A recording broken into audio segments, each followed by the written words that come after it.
getting you ready for game time. Join me, Sal from Behind the Arc Basketball, as I announce play-by-play. Make sure to smash the like and subscribe, because now we're about to go live. Entering the pregame, we now present Sal from Behind the Arc Basketball. And welcome into game number 2 tonight, the Western Conference Finals. Oklahoma City took game 1 on Tuesday, 114-88. Back at the Pregame Center once again in Oklahoma City, Oklahoma for this matchup. Glad to have you guys back in tonight here on the channel. If you guys are doing a stream, make sure to smash that thumbs up, hit that like, hit that subscribe. Big difference makers in the game 1 matchup on Tuesday. That happened to be turnovers, points in the paint, and field goal shooting efficiency. Minnesota had a really tough time taking care of the basketball in the first matchup in the series. And also a lot of poor decision making. 19 turnovers, 13 steals by OKC. That's the Thunder recipe. They lead the league in steals per game this season. They get the best perimeter defense in the entire NBA. And that was the two big difference makers there, is that OKC forced those 19 turnovers, 13 steals by the Thunder, leading to 12-0 on the fast break. And Oklahoma City just kept on attacking on Minnesota. Points in the paint, not even close, 54-20. Just not a winning formula for Minnesota. They're going to have to be much more aggressive going downhill to the rim, because they were jacking up a bunch of threes and breaking a bunch of shots from the perimeter. 15 for 51 from Minnesota from three-point range. That's only 29%. They shot from three-point range. From 2, they went 14 for 32. They shot the ball poorly from 2 as well, at 43.7%. And just a bad recipe when you go up against the Thunder, when Minnesota has struggled to take care of the basketball. They're neither going to have to find scores, because Ant-Man, he's going to have to step up and have a big game, and he's bringing double teams. And I'm just not sure. I'll go over some of the other guys and what they did in the previous game, but it's not good what went down for Minnesota. And I'm not sure if they're going to be able to generate offense out of those guys as well. Welcome in, everybody. Tonight for this one, we got Humphrey, James, Pringle, Kevin, George, Russell, Ronald, Jake. Welcome back in, everybody, tonight for this matchup here. And yeah, 51 threes attempted by Minnesota. That's not a winning formula, especially when they were having a lot of three-point shot difficulties in the previous series against Golden State. They shot the ball horrific in the second half. They actually led at halftime because they were making their threes early on. 10 for 28 from 3, not bad, 36%. They led at half, 48-44. But in the second half, they just completely imploded. Went 5 for 23 from the perimeter. Oklahoma City locked them out, outscored Minnesota 70-40. And that's just not the winning formula. It starts with Anthony Edwards playing downhill, getting to the rim, and that's the style that Oklahoma City loves to do, is they love to play downhill, get to the rim for OKC, and it shows so far, because points in the paint, big factor in the first matchup in the series, 54-20. I'm not sure if the other guys here are going to step up. Julius Randle was excellent in game 1. A one-man show for Minnesota. 28 points, 9 for 13 shooting, 5 for 6 from 3. He is almost averaging more points per game in this playoffs than Ant-Man. Everybody's talking about Ant-Man. Julius Randle is just 1 point per game shy of Ant-Man in the playoffs. Ant-Man's averaging 25.7 points per game. Randle's averaging 24.3 points per game in the playoffs.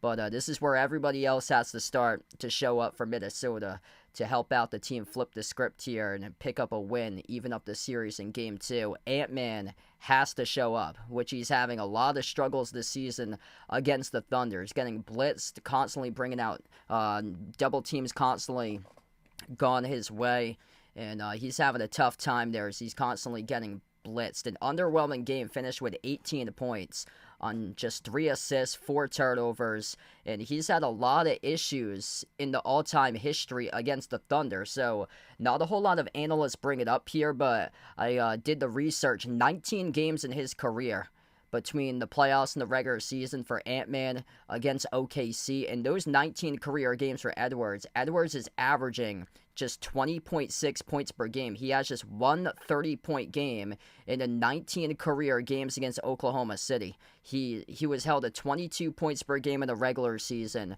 against Oklahoma City in the 4 meetings. He had a 29-point game, but other than that, the other games were below 25 for him, which is player props around like 24.5 or so for Ant-Man. So he doesn't have many games where he scored 25 plus points against Oklahoma City in the past history for him, for Anthony Edwards, because they're going to force the top player to get a double team on him, and then Oklahoma City is going to force the other guys to beat you, and I'm just not sure if there's enough firepower here from the other guys to beat you. There sure is for Julius Randle, but just that one other guy, that's 2 guys aren't going to beat you, especially if SGA goes off for 30 like he always does. Jalen Williams goes off for like 18 plus like he usually does. He hits his average. Chet Holmgren goes off for 14 plus and hits his average. And that's what happened during the previous game. If they have 3 guys go off, Shea with 30, Jalen Williams with 19, Chet with 15, it's going to be really difficult. The margin of error is very, very slim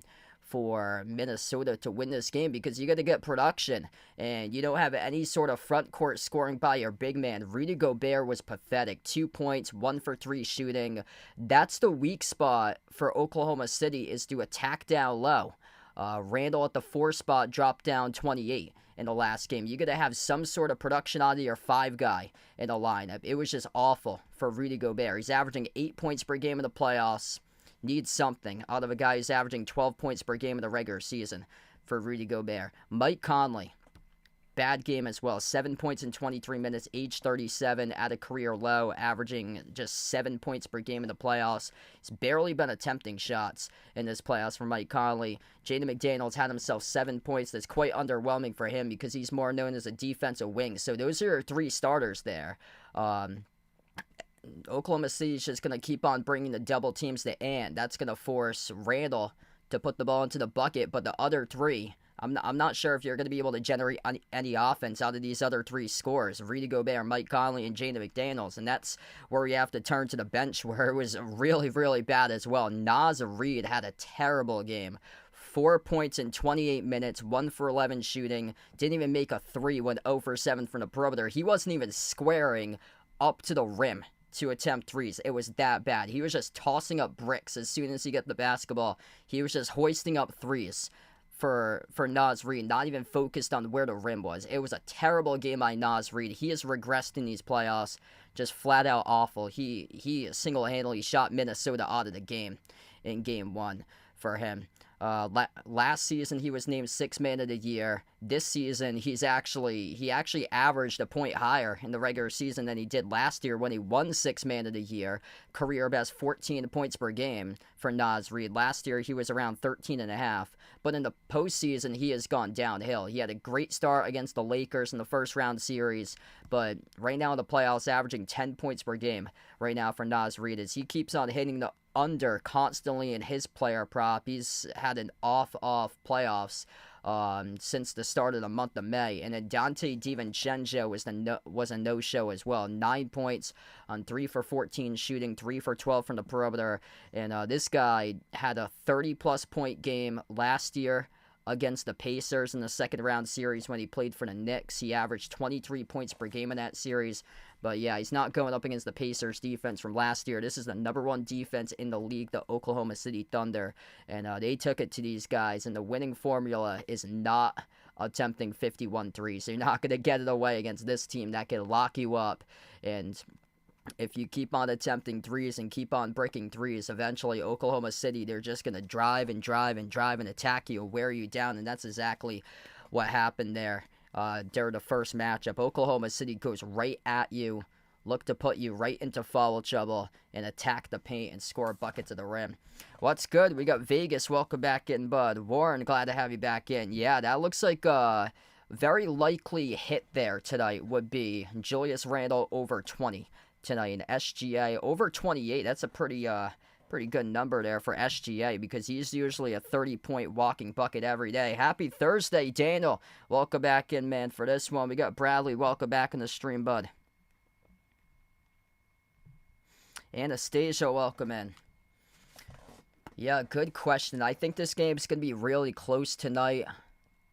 I would love to see a deep series matchup, but honestly, I'm going to go with the Thunder to take this one. Their home court is like an extra man for their home court. So they got a sixth man with Caruso off the bench, and plus they have a seventh man with their home floor. So I like Oklahoma City, but I do like this game to be very, very close tonight in this matchup. This is what I got for my top 5 picks. I actually made 10 picks for this game here. I'll go over all 10, fit 5 of them on the screen. So this is what I like for my top 5 picks. And then they got 5 bonus picks tonight. I like this one to hit the under in the game for 214.5. This has been a really physical battle between these two teams in that first matchup.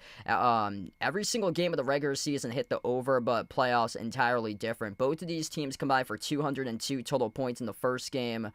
Minnesota, they got to make that adjustment, start to attack the paint instead of jacking up 51 three-point shot attempts and just 28 twos in the first game. Turnover issues as well for Minnesota. That limited their possessions. OKC in the playoffs, they've hit the under in 58% of their games. Minnesota's hit the under in 54% of the games so far this year. Minnesota's a slower tempo offense too. So I like the under 214.5 in this one in a very physical battle. Chet Holmgren over 13.5 points for him tonight. He broke out in the fourth quarter, scored 9 points, an individual game high out of any player in the fourth quarter in game 1.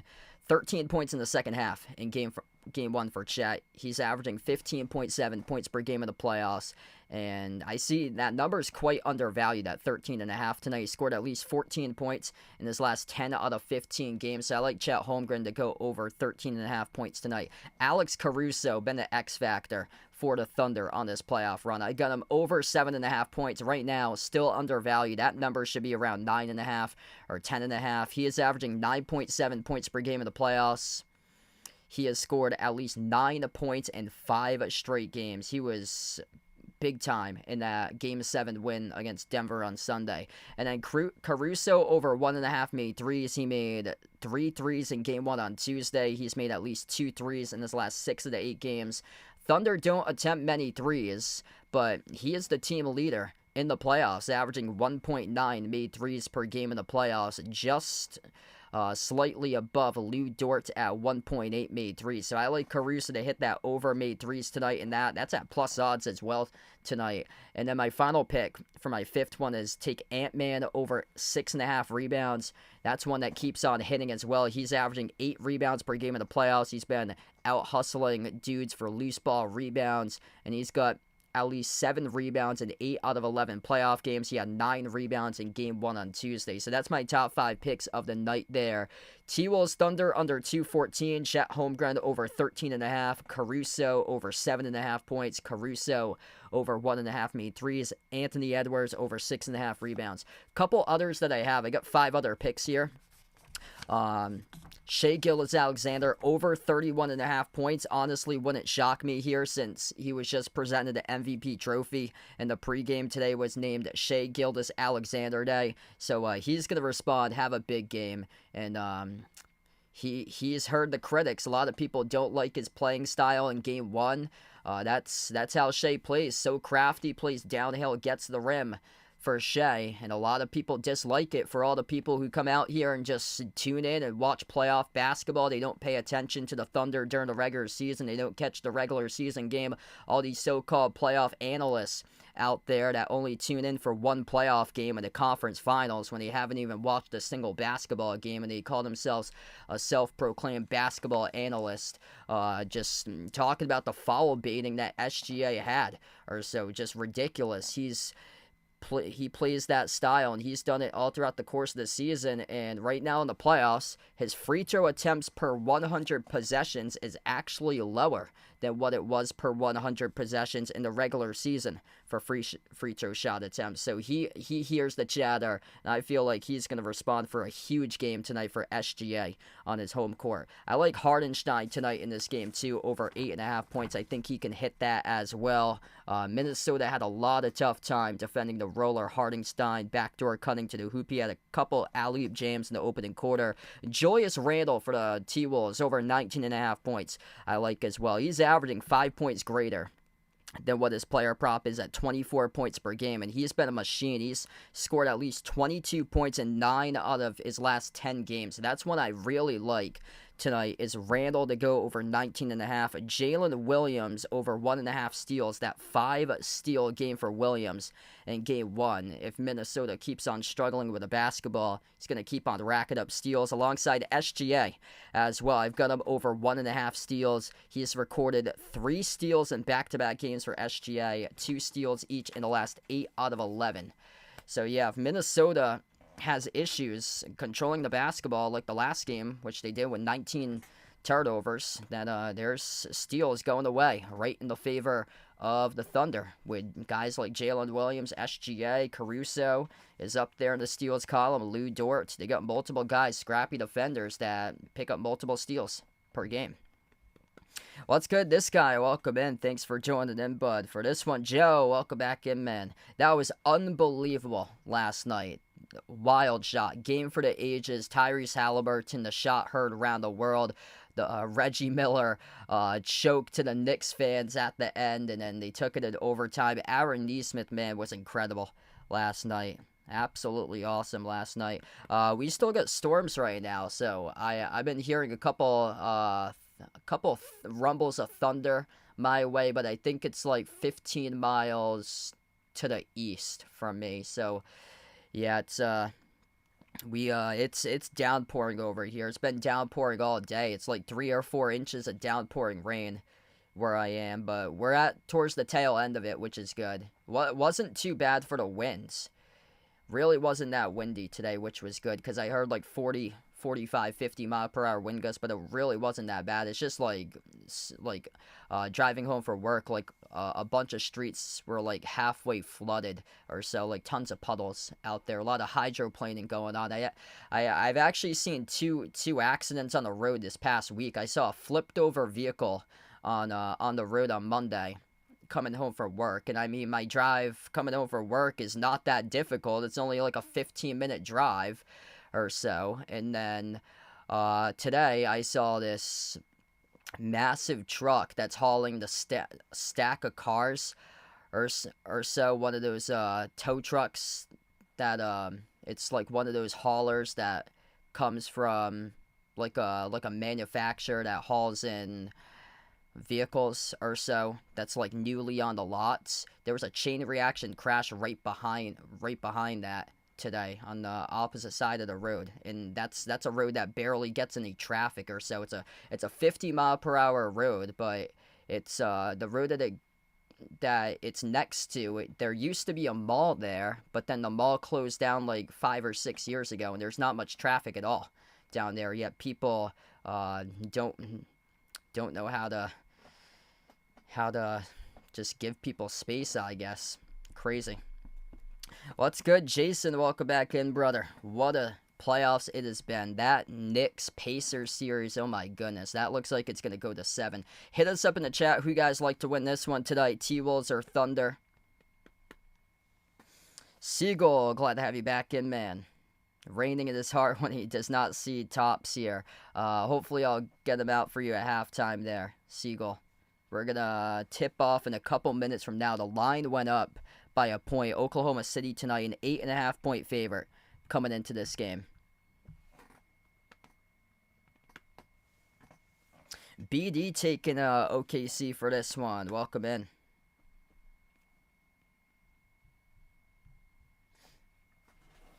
Yeah, there was a wild stat that they saw from the Indiana Pacers comeback win. I'm going to see if I can get it up. I screenshotted it this morning.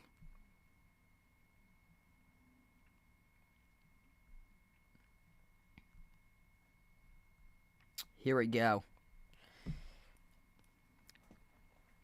Teams that trail 9+ points in the final minute of the fourth quarter or in overtime of a playoff game since 1998 entering Wednesday. That record was 0 in 1,414. The Pacers are the lone team in NBA history to do that. One win in 1,414 losses. That's crazy. Teams trailing 7+ points in the last 50 seconds of the fourth quarter or overtime in the playoffs are 4 and 1,702. 1,702. 4 wins and 1,702 losses. The Pacers have 3 out of those 4 wins all time since 1996. And they're all this year. 36 seconds left, down by 7 in overtime against the Bucks, came back and won. 58 seconds left, down by 7 against the Cavs, came back and won. 9 points trailing last night, 52.5 seconds left against the Knicks, came back and won. Just incredible. Aaron Nesmith was so clutch in that fourth quarter. And that may have been, that may have broke the Knicks last night. There was a video clip towards the end of the fourth quarter with OG and Cat screaming at one another last night off the bench, and then Jalen Brunson was yelling stop to both of the guys, and they were up still at that time. It was like 20 seconds left, and OG was yelling at Cat, and Cat was just pouting on the bench. And then Indiana, Halliburton, the shot, forced overtime, and then took it in overtime. Just an unbelievable game last night. Charlize, welcome in. Thanks for joining in. Happy birthday to Anastasia on the stream.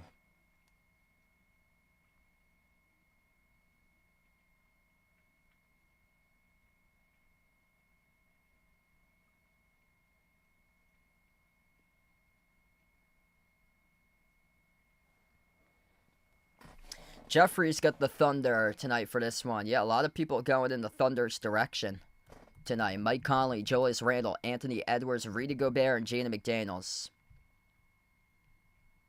Lou Dort, Jalen Williams, Shai Gilgeous-Alexander, Chet Holmgren, Isaiah Hartenstein, the starting 5 tonight for the Thunder. I'm hoping for a long series, but I do like the Thunder, for my opinion, in this matchup. Back in their home floor. They've been so successful this season in their home floor. And Minnesota's going to make their adjustments. They have to take care of the basketball, get to the rim much more, attempt fewer threes. As we're underway, Minnesota controls the opening tip, left to right on the floor. Edwards needs to have a big game.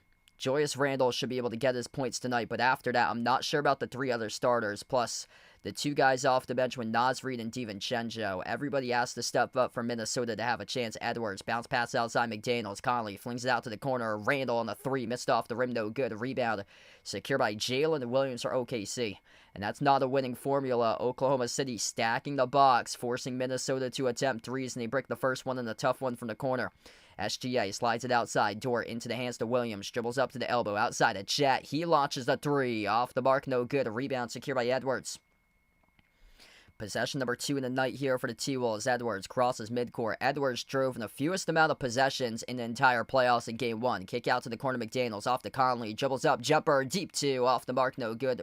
Gobert tips it off to Edwards for the offensive rebound. Edwards accelerates downhill to the cup. Stuck off the glass. Good. Up and in off the backboard. 2 second chance points right there as Ant-Man scores the first bucket. Possession number 2 here for OKC. Dort at the top, sends it off to Hartenstein. Anthony Edwards in the opening minute already has 2 rebounds. Chet Holmgren up and in off the backboard, good for 2. 2-2 right now. Chet Holmgren took over in the fourth quarter. Individual game high 9 points by Chet in quarter number 4 on Tuesday. Randle dribbles up, guarded by Williams, slips into Hardwood at the elbow, and he's tied up with Lou Dort. This will be a jump ball coming up between Randle and Dort. Gonna be a physical series. Oklahoma City locking down the T-Wolves. Not really much going on with ball movement. Conley had that open look so far in the first minute and a half, but that was it. But based on the start of these possessions, there's just no open lanes. This is complete flip-flop from last night where there's no defense in that Knicks-Pacers series. This series is all defense. This jump ball deflected out of bounds. And it's off of Thunder, I believe, right now. But, we got some... Oh, jeez. We got some blood here by one of the officials. Ooh! One of the officials bleeding right now from the nose. Holy smokes! Ooh! Oh, man, Lou Dort off the jump ball. His hand came right back down on the official's nose. Bleeding from the nose. As we have to stop time with 10:23 left to go in the first for an injury timeout to attend to the official. Damn. Always something that happens in these games. Completely wild.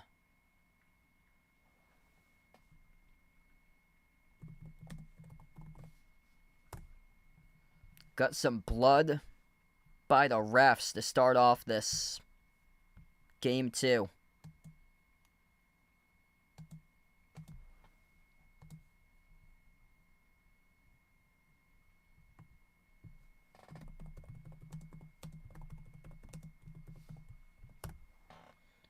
Wow.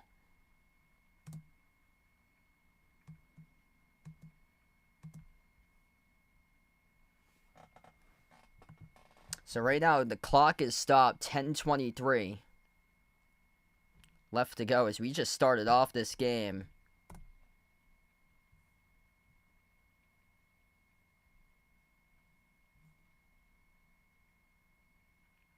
Scott Foster. Yep, Scott Foster is the ref.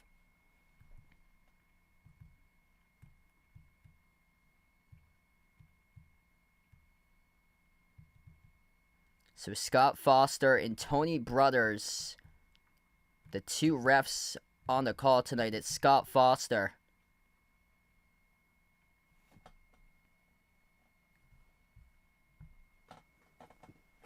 So Scott Foster bleeding from the nose, says there's a Gatorade towel that he has to, that he was putting on his nose. Looks like he's good. He's got some tissues up his nose right now. So what happened? There was a tie up on the floor. Randall and Dort got tied up and then went up for the jump ball at the free throw circle, and Lou Dort's hand swiped back down on the official's nose. 10:20 left to go in the first as we get back to action. This will be Thunder ball. SGA moves it off to Hardenstein. Hardenstein, runner over Gobert. Swoosh! He's on the board for a quick 2. That's a great sign to see for OKC when you get a early bucket by Hardenstein. Jumper to Elba. McDaniels skipped around the rim and out. Hardenstein rips away the defensive rebound. I would go with a two-way player for Nesmith. That was why he was drafted. He was like a 50% plus shooter. Jalen Williams knocks down the J at the elbow. 6-2 for OKC. Really good sign right now for Oklahoma City. Jalen Williams able to get that deep 2 jumper. They have struggled early on in games, and then they just take over in the second half of these games. Driving inside the paint, Conley. His pass deflected right back to him. Corner 3 by McDaniels. Connects on it. 1-point game right now. I got it all balanced for ads. That's what it's recommended by YouTube. So I don't change it because that's what they have it as recommended. Hardenstein's runner, as Randall here will pick up a foul. And that was before the shot attempt by Hardenstein. So this will reset and this will be Thunderball.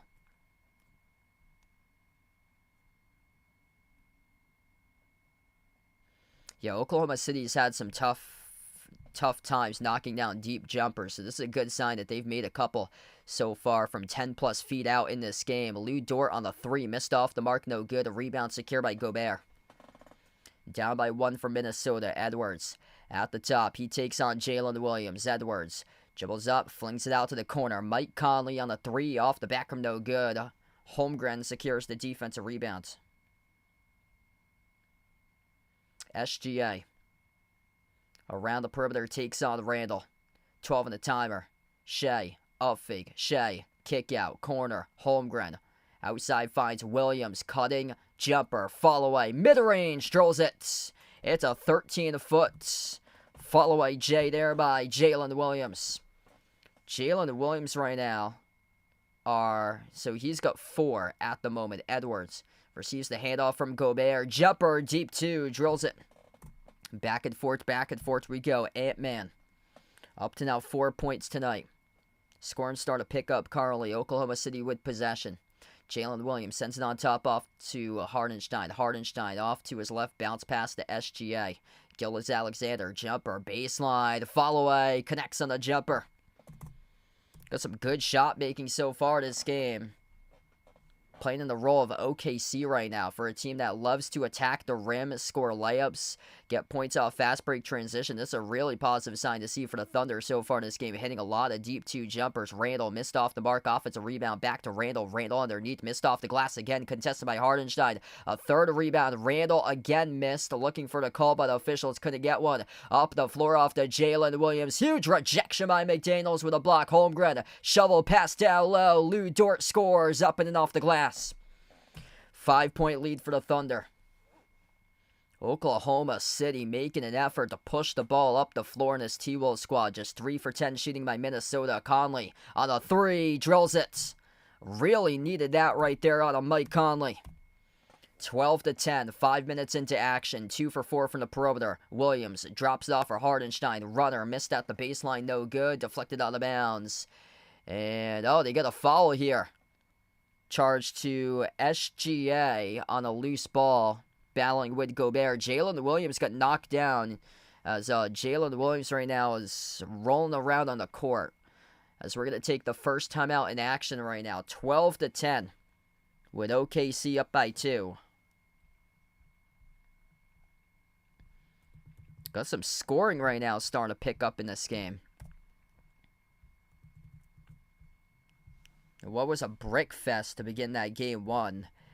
Now we got a lot of just degree of difficulty, tough shots so far. Mid-range shots for OKC, follow-away jumpers, runners. Minnesota responding back, getting some help on the offensive side of the floor. Mike Conley with a big-time 3 for him. He's got 3. Edwards with 4. McDaniels with 3. 4 points by Jalen Williams. Both of the shots he hit were tough ones from the mid-range. 2 points each by all the other starters. Chet Holmgren, Hardenstein, SGA, and Lou Dort all with 2. Jake, welcome in. Yes, I'm hoping to cover some of the WNBA games, Caitlin Clark, in the summer.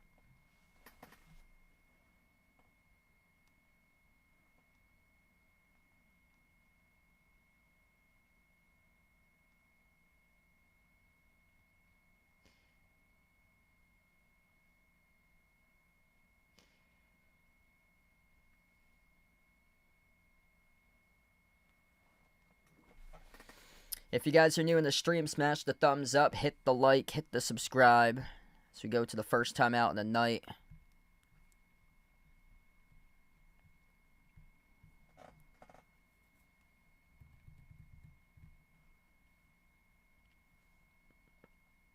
Hey, what's good, Edith? Welcome in. Edith's got the T-Wolves tonight for this game. Pretty close in the poll right now, too. T-Wolves up 53-47 right now in the poll. Yeah, I would love 2 deep series matchups from both of these series matchups.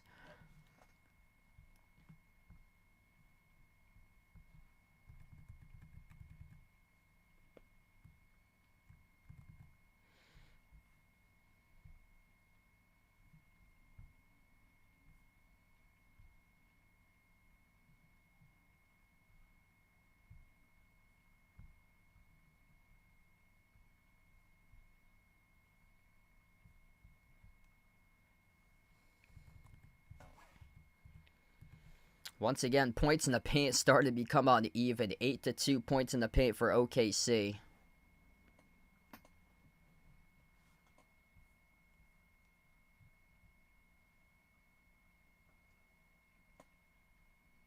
It's been more balanced, though, by Minnesota in terms of their shot attempts. 4 attempts from the perimeter tonight, 2 for 4 from 3. 11 total shot attempts. They've attempted 7 twos. Just 2 for 7 from 2, though. Yeah, a couple misses at the rim to begin for Jaden McDaniels. Yeah, that was absolutely wild. Greg's going for the T-Wolves today. Jay Ramirez, welcome on back. That was unbelievable, that game last night. Ultimate choke. Insane. Indiana became the first team ever in NBA history to trail by 9+ points with under a minute left to go in the fourth quarter and come back and win a game ever in NBA history. Jalen Williams was injured before the timeout in the previous play for him. He's back on the floor now. Jalen Williams, tough soldier, is back on the floor. Yeah, I saw Jalen Williams. They had shown a clip of him rolling around, and they cut to the timeout. They didn't let that clip play longer. Quarter 3 is good by McDaniels, coming back to action. Jaden McDaniels stepping up right now. He's drilled 2 threes. He's got 6 points right now for the game leader. OKC with a possession. Hardenstein at the left wing. Bounce pass off to Shea. Outside to the wing. Lou Dort jacks up a 3. Connects on it. Back and forth, trading threes right now. Entry pass, Conley off to Randall, bobbled it out of bounds, stepped in the baseline, it's a turnover. Second turnover of the night for Minnesota. And that's what you cannot let happen.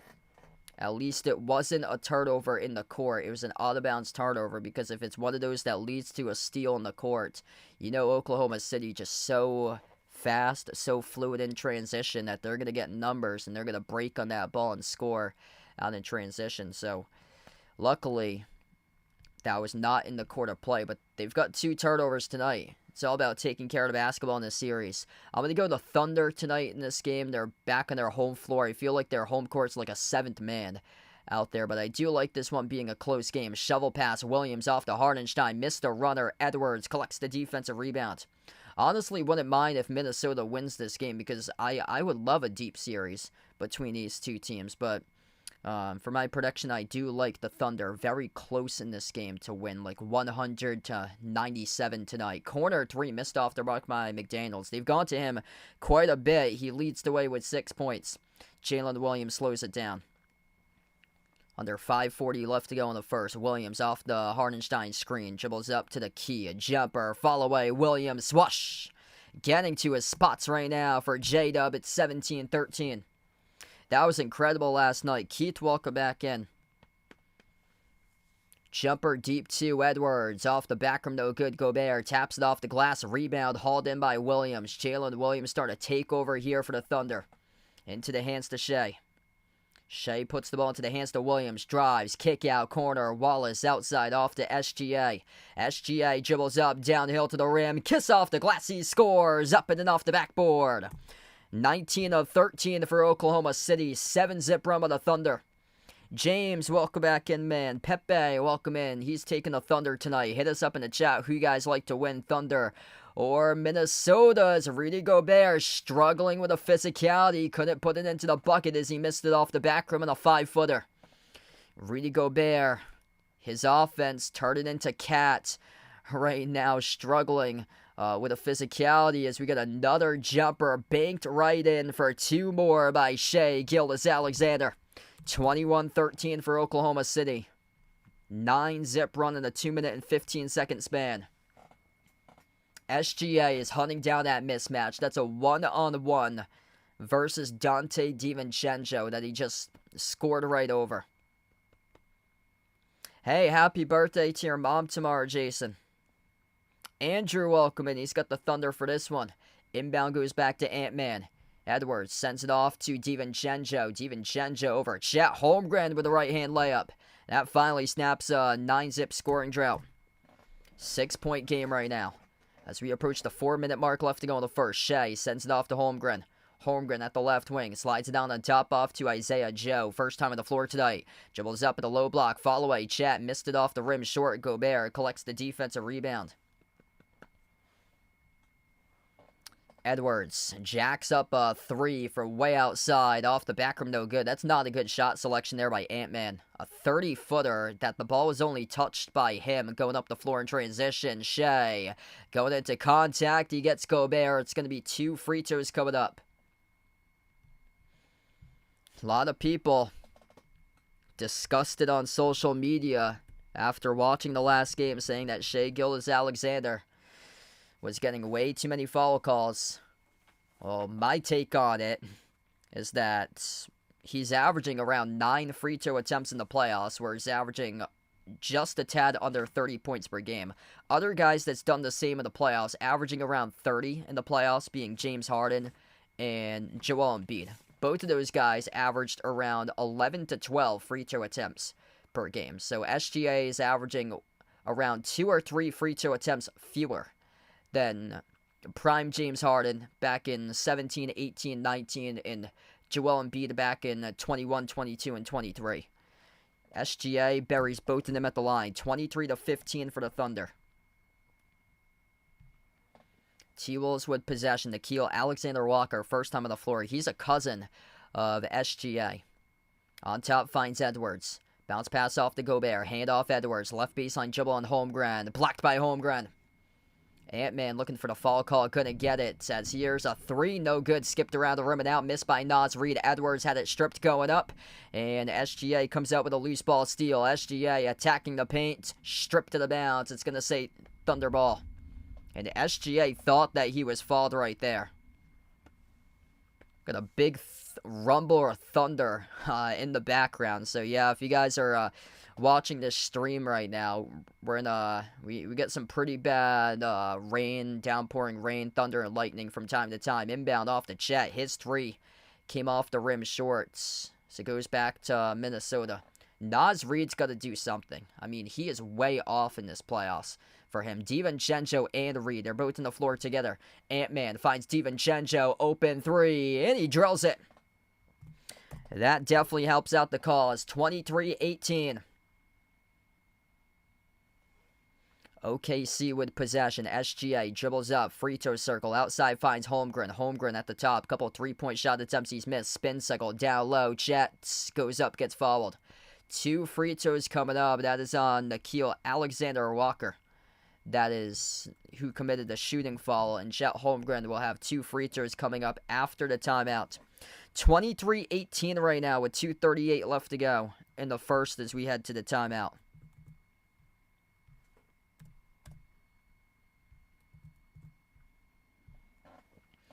Minnesota right now hanging in.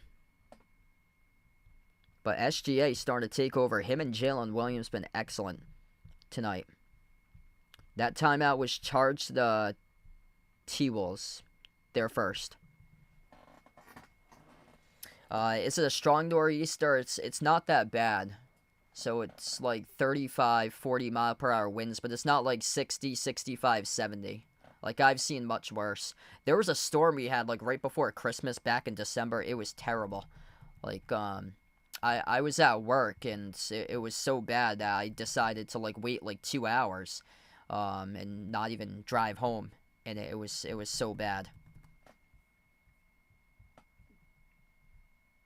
Yeah, this is more like a rain event. We've got like 3 or 4 inches of rain. It's like torrential downpours. It's not really like the strong winds. 6 by McDaniels, 4 by Edwards. Mike Conley's got 3. Oklahoma City providing great balance tonight. 8 points by SGA, 6 points by Jalen Williams. Lou Dort's got 5. Hardenstein and Holmgren each with 2. Yeah, sending prayers out to Kentucky. I heard the storms for last week. I saw some of those photos and videos. Terrible. Terrible, man.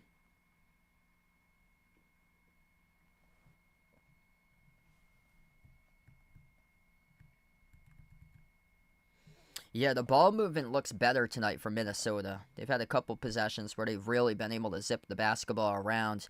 They're doing a pretty solid job mixing tonight, too. So they're starting to attack the defense of Oklahoma City much more. Still settling for quite a bit of threes, but it's not like the previous game where they attempted 51. Right now, 4 for 9 from 3 for Minnesota, 7 for 23 from the floor.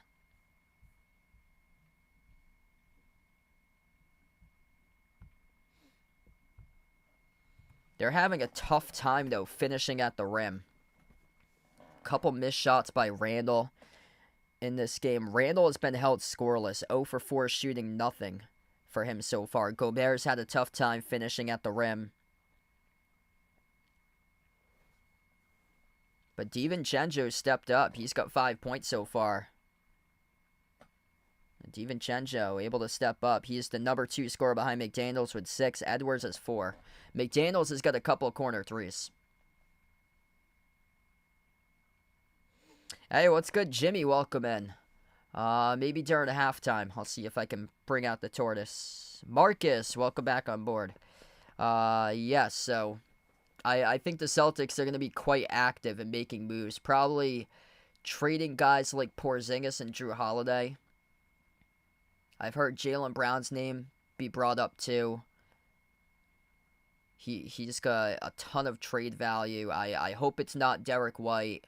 There's been rumors out there on the internet about a Jonathan Kuminga, Derek White trade. I really hope not. That would shatter the Celtics right there. But I think the 2 most likely guys to get traded would be Porzingis and Holiday. First shot's good at the line by Chet Holmgren.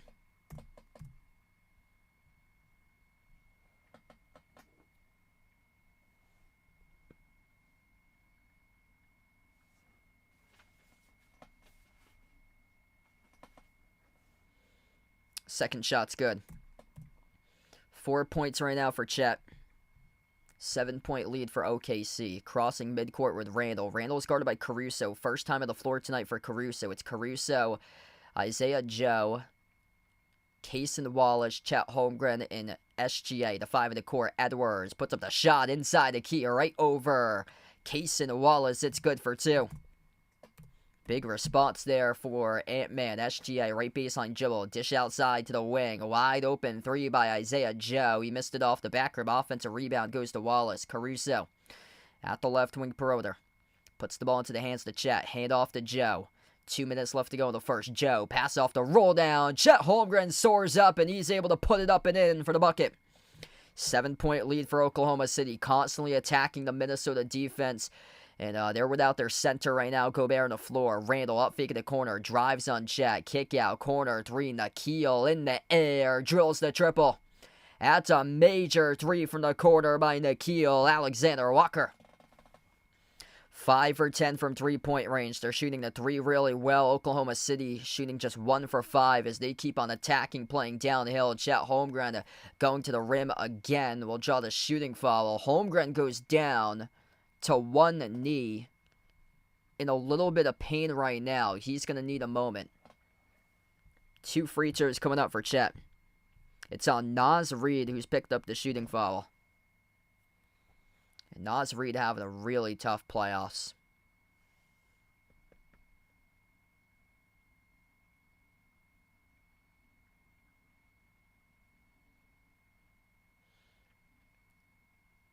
Ooh. Chet looked like he absorbed some contact there by Reed to the groin area at the tail end of that play. First shot's good by Chet. It's been impressive so far in this opening quarter. Oklahoma City just keeps on sustaining this lead.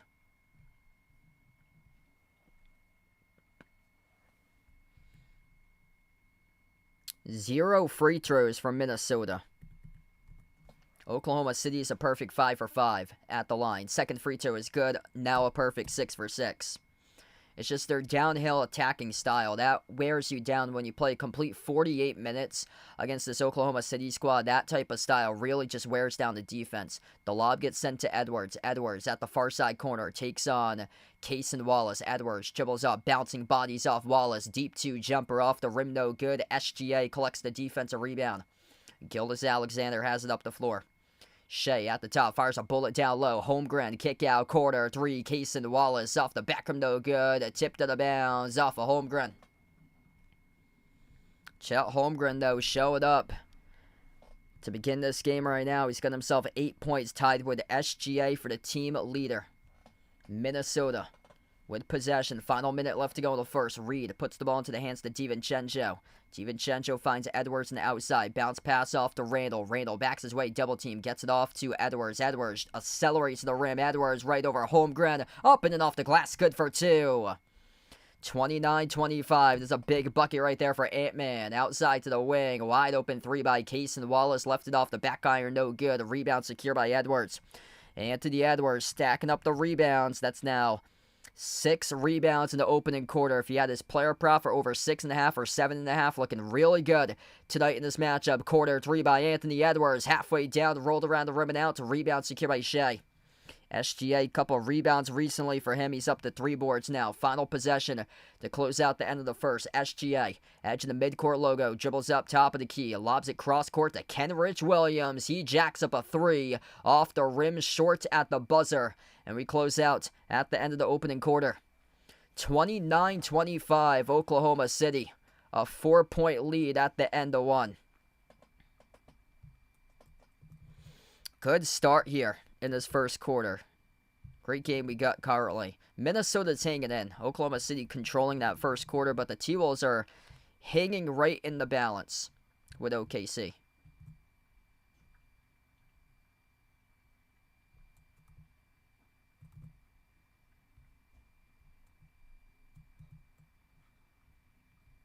Hit us up in the chat who you guys want to win tonight here. Thunder or T-Wolves. Pretty much even. Almost in the poll as well. We got 53% Minnesota, 47% Thunder.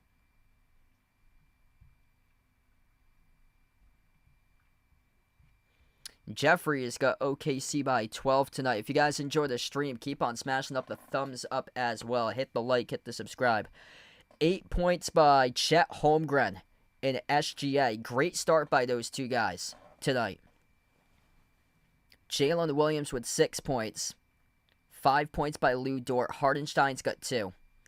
A lot of balance between the starting 5 for Oklahoma City. What's shocking tonight is that the bench is yet to score. And usually that's what they're known for. They go 9 guys deep in the opening quarter. They're known for their deep bench, but nobody off the bench has been able to score so far tonight. Minnesota is responsible for 8 bench points at the moment. Dante DiVincenzo upping his game tonight. 5 points, 2 for 3 shooting in 6 minutes. Nikhil with a made 3 off the bench. Anthony Edwards leads the way. He's got 8 points, 6 rebounds, 3 assists for Ant-Man right now. Anthony Edwards just hustling everybody out for rebounds in this game. 6 points by Jaden McDaniel. A couple corner threes he made, and Mike Conley made a 3. So yeah, they're hanging in. They just gotta get scoring production out of Naz Reid. Like, he needs to be a factor. If he can't be a factor in this series, then Minnesota, they might get swept. They need something out of Naz Reid. They also need to get something out of Randall tonight. Randall's got nothing right now. So the adjustment that Oklahoma City made is that they're really just focused on clamping down Randall. And it shows. They're making Julius Randall earn every single possession that he's had so far. Because Randall dropped down 28. And was able to score buckets against the Thunder during the last game. He was the only guy who showed up. And right now, the key for OKC is limiting Randall. They've done that so far. He's played 10 minutes, no points, 0 for 4 shooting. Bill, welcome in. Adele, thanks for joining in. Rosalia, glad to have you back. And we got Ron back on the stream. Ron's liking OKC for this one. Yeah, I agree, Bill. Oklahoma City is just so good in the fourth quarter. Like, they completely wear you down that if you can't build up a lead in the fourth quarter, then it's going to be really tough. Yeah, I've done quite a bit of streams for OKC in the regular season, and they had come-from-behind wins constantly in the fourth quarter. One of those came against my Celtics. Celtics were up, I think, by like 14 points or so going into the fourth quarter, and then the Thunder outscored them. They held them to 12 points in the fourth quarter total and won the game.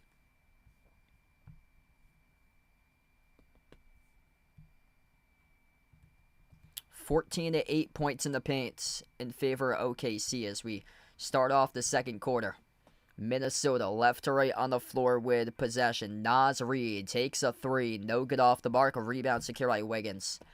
And Naz Reid, it's just, if you're a T-Wolves fan, it's just gonna really be frustrating what you're seeing on a Naz Reid right now. He's not even squaring up to the rim and shooting. He's just chucking up shots. It's a very, very odd shooting stroke that he has, as Oklahoma City responds back with a bucket inside the paint.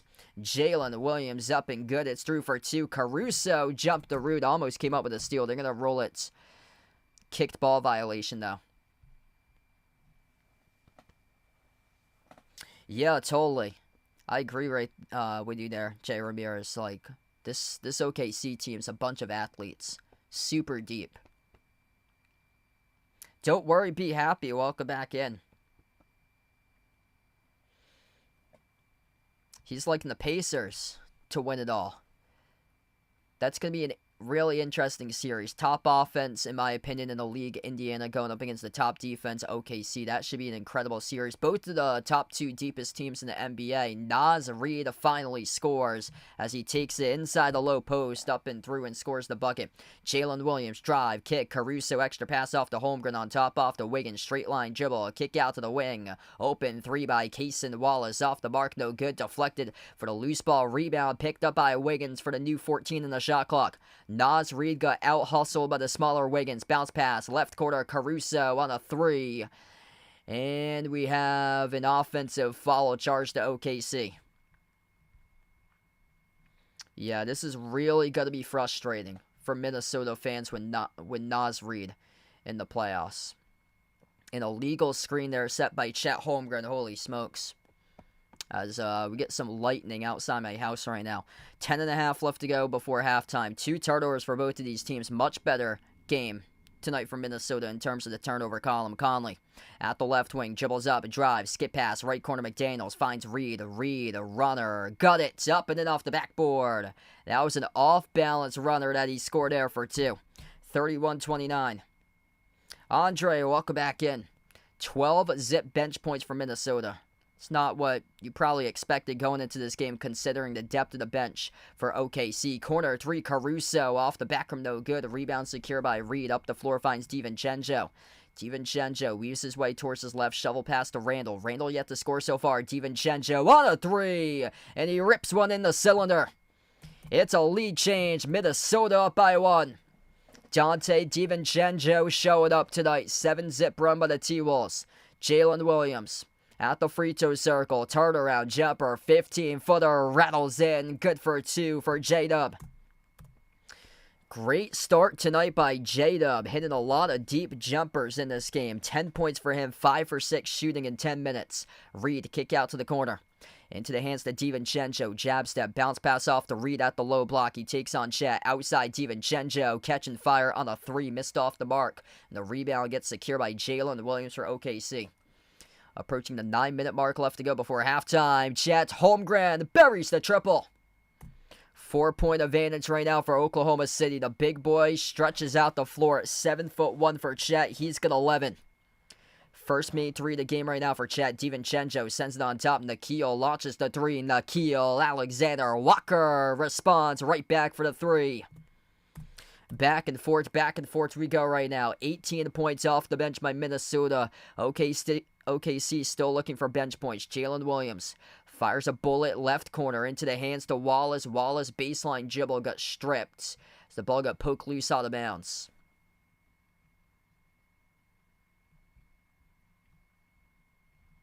Yeah, good question. What celebrities would show up? Larry Bird probably would be there to represent his home state. Missed 3 off the inbounds for Wiggins. Naz Reid brings up the floor. Handoff DiVincenzo. DiVincenzo slides it off to Randall. Randall driving, attacks the defense. Randall, runner, good for 2. Back and forth tonight. What a game. Timeout taken on the floor by Oklahoma City. 8:17 left to go before halftime as we have a timeout here taken on the floor. Man, what a battle we got here currently. If you're doing the stream, smash the thumbs up, hit the like, hit the subscribe. Ring the notification bell as well if you'd like to be notified here for future live streams on the channel. Right now we're in a where I am, we get some thunder and lightning. So if for some reason that this stream goes down, know that I probably lost power or so. And knock on wood, hopefully not. This has been an excellent game. Much better. Well, the first half was great, actually, in game 1. Minnesota has to sustain this for the full 48 if they want to win. A really good balance all around for Minnesota. 7 different scores. The bench has been the difference. 18-0 bench points in favor of the T-Wolves. Dante DiVincenzo showing up tonight off the bench. 8 points for him, 6 by Nikhil, 4 points by Naz Reid. Naz Reid is the top plus alongside Nikhil at +9 for a guy that's had a tough playoffs.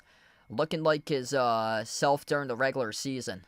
Like the former 6th man of the year right now for Naz Reid. 8 points by Edwards, 6 points by McDaniels. For OKC, Chet Holmgren, Jalen Williams, those guys making shots. SGA's got 8, Chet with 11, Jalen Williams with 10.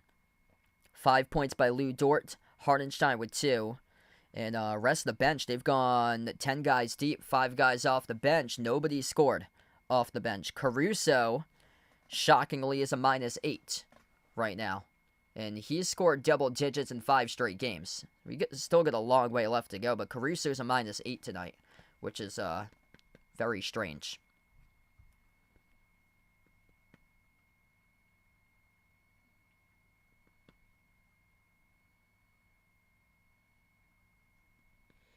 Yeah, so Jeffrey puts out KP, Drew Holiday gone. Yep, Hauser as well. Cornette, yeah, they're going to have to get him in free agency.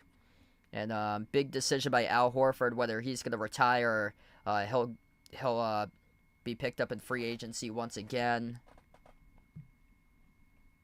Yep, White, Pritchard, those are the 2 guys they have to build around. And yeah, the question mark is Jaylen Brown. So that's the question mark right there. What's good, Tony? Welcome back in. Thanks for joining in, bud.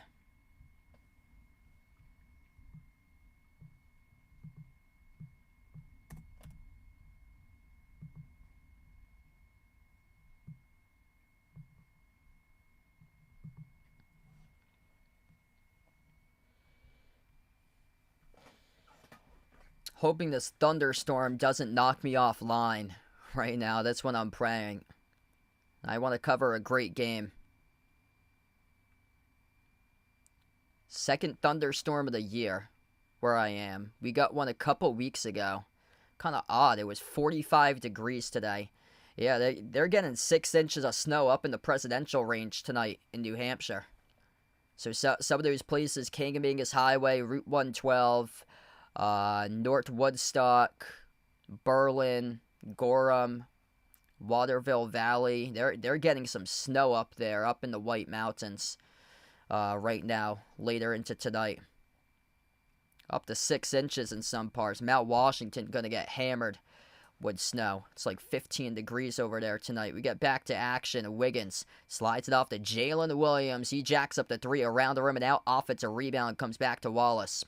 Wiggins finds Wallace at the top. Wallace dribbles up, drives straight line, right to the rim. He scores right past Conley, good for 2. 38-37.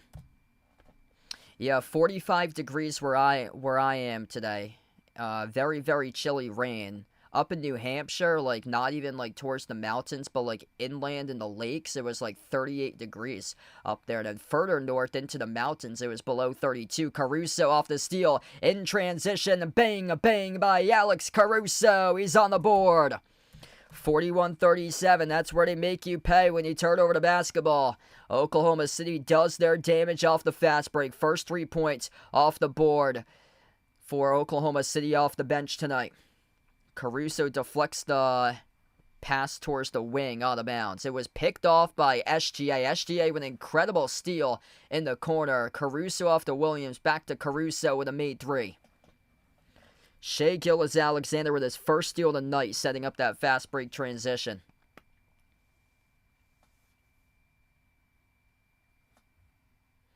Yeah, it's been really odd for weather. Last year was too. Because my girlfriend's graduation, it was like a year ago from this day, and her graduation day was like May, I think like May 21st last year, like the weekend last year, and it was like 40 degrees. It was so cold last year. And then Memorial Day we've had a couple Memorial Day weekends where it's been like 90. I remember a couple of years ago, me and my girlfriend went up to Maine on Memorial Day weekend, and it was like 90 degrees out there. And sometimes it's been like 45. Yeah, 40 degrees in New England today. Crazy. So some of the places like further up north, like northern New Hampshire, Lake Placid, New York, it's well into the 30s up in those places. I went to Lake Placid a couple years back in mid-April, and it was 25 degrees every single day in snow in mid-April. There was actually a big ice storm that weekend in the middle of April. They were looking at this on the monitor. Alex Caruso battling Randall with possession. Oh, there's some contact. Randall with an elbow to the head of Caruso. The basketball ricocheted off the leg of Caruso. So the referees are looking at this at the monitor. This will stay Minnesota possession right now. As Randall will head towards the bench. Inbound goes to McDaniels.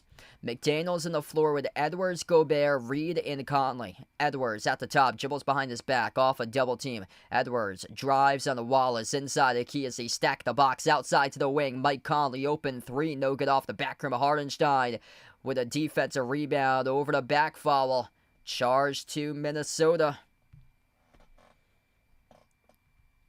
Tremendous defensive possession there for OKC. They completely stacked the paint because they knew that Edwards was going to drive right to the rim, and he was forced to kick it out to Conley. Conley in a wide open three. The Thunder are forcing Mike Conley, Naz Reid, DiVincenzo, those guys to beat you. The only guy that's been able to beat the defense from three is DiVincenzo tonight. Mike Conley certainly hasn't. Off to the middle, Wiggins, dump off down low. Hartenstein goes up, and he got the bucket. Referees will wave it off. Thunder thought it was an and one.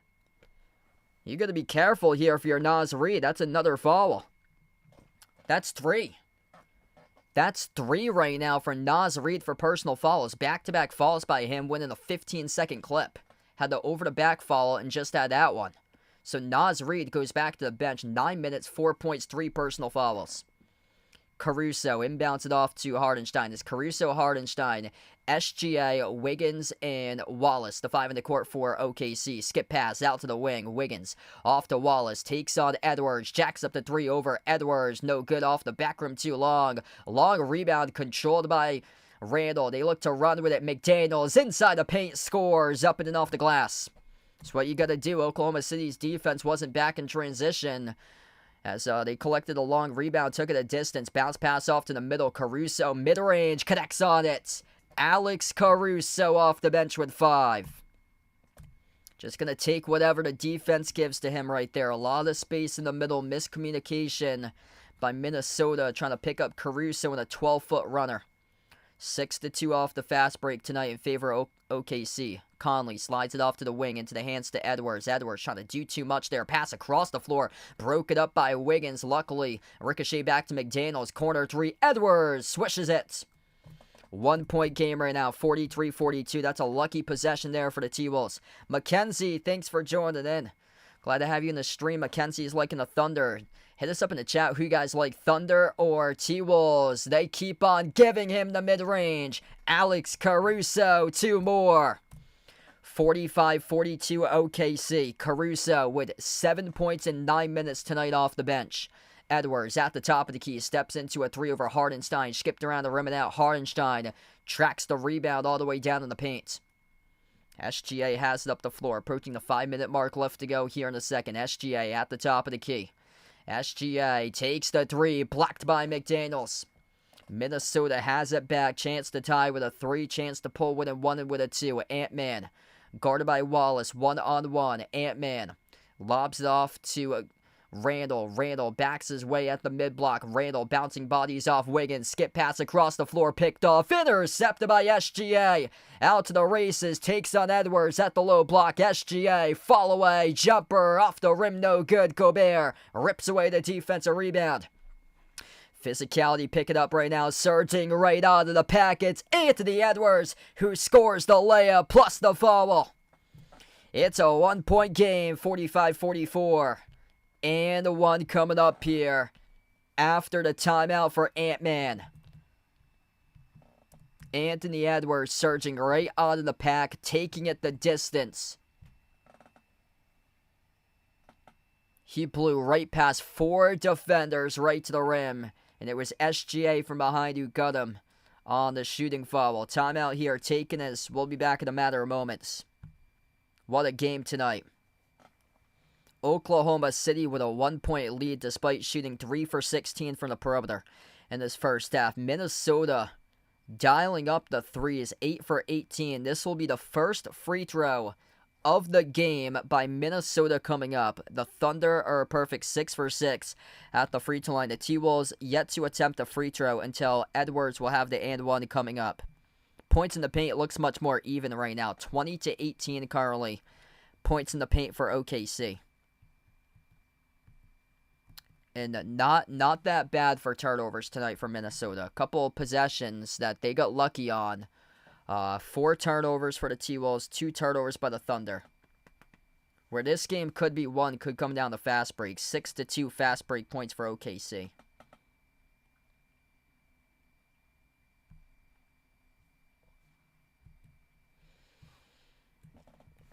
Chet Holmgren, 11 points for Chet in the first half, 10 points by Jalen Williams. SGA yet to take over so far tonight. He's got 8. 7 off the bench by Caruso. If you keep on betting, I'm going to go over my top 5 picks, what I had today in the pregame.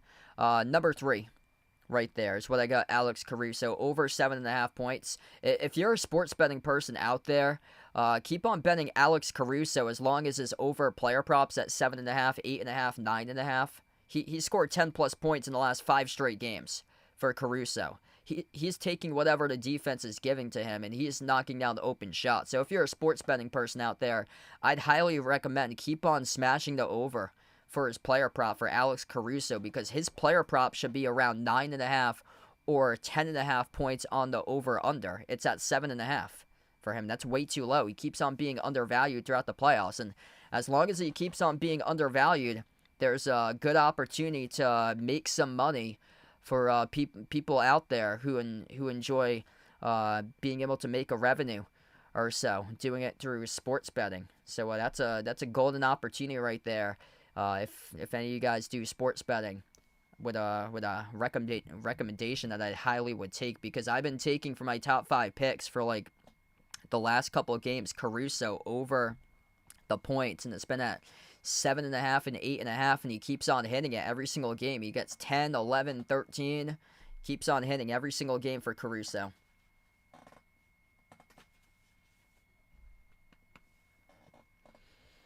Anthony Edwards leads the way in this game. He's got 13, 6 for 13 shooting. 6 rebounds by Ant-Man with 3 assists. 8 points by McDaniels. 8 points off the bench by DiVincenzo. DiVincenzo's been big so far today. 2 made threes.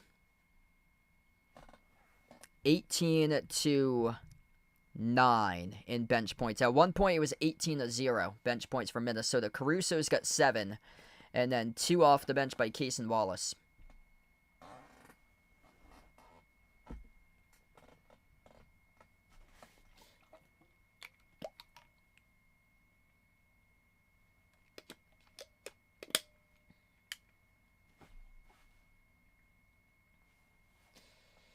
If you're new in the stream, smash the thumbs up, hit the like, hit the subscribe. 1 free throw here by Edwards coming back from the timeout, and that free throw is good. 45 even.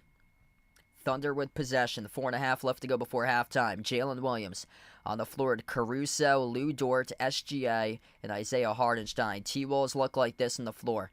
Jaden McDaniels, Julius Randle, Anthony Edwards, Rudy Gobert, Dante DiVincenzo. Runner, Hardenstein, good on the 13-foot runner. They're just finding the gaps in the defense, finding the middle right now. Minnesota with possession. Randall at the wing. Sends it off to DiVincenzo. DiVincenzo, back foot out of bounds. It's a turnover. Turnover number 5 tonight for Minnesota. Gotta be careful with the basketball. That was an issue during the previous game. 19 turnovers. 13 steals by OKC. Take much better care of the basketball. Oklahoma City quick up the floor. They commit a turnover.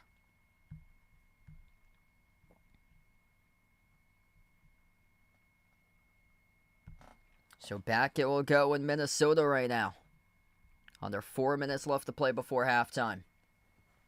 Edwards at the top, dribbles up, downhill, kick out, corner. McDaniels on a 3, skipped around the rim and out, tipped around, a rebound.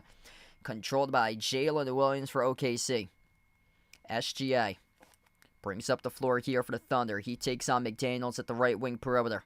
SGA dribbles up right baseline. SGA, fall away, tough shot, rattled out.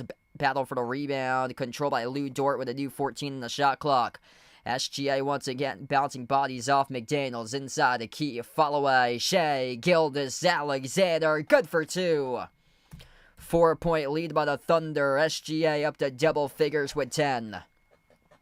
3 players right now in double-digit scoring for Oklahoma City. 11 by Holmgren, 10 each by Williams and SGA. Missed 3 off the rim, short by DiVincenzo. Rebound secure by SGA. Bounce pass up the floor off to Williams. Transition 3. Rudy Gobert late to close out. Tipped around as he missed the 3. Pinwheeled off to Edwards for his 7th rebound. Edwards around the perimeter, knockdown, and a reach and foul charged to Hardenstein.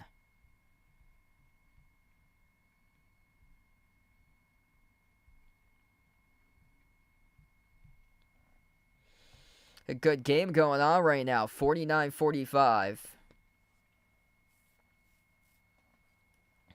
Last game was 48-44. Minnesota 4-point lead going into halftime. Inbound to DiVincenzo. DiVincenzo slides it off to Randall. Randall attacks inside the paint. Outside DiVincenzo. DiVincenzo at the top of the key. Lob down low, finds Gobert. Kick out to the wing. Ant-Man on a 3. Skipped around the rim, no good. Missed by Edwards. Rebound secured by Williams. Finds SGA crossing midcourt. Gilgeous-Alexander working on Anthony Edwards at the top of the key. Gets right past him off the screen set by Hardenstein. Attacks the paint over Gobert. SGA will draw the shooting foul. 2 shots here coming up in the free throw line for Shea Gilgeous-Alexander. Gotta keep him out in front if you're Ant-Man. Because once he gets downhill to the paint, he is drawing zeros, attacking the defense, and drawing a lot of question marks on guys like Rudy Gobert down low. Some deep foul trouble right now for the front court guys, too, from Minnesota. That's not a good sign. Rudy Gobert picks up his 2nd personal foul, and Naz Reid off the bench with 3. 2 free throws here by SGA at the line. First one's good.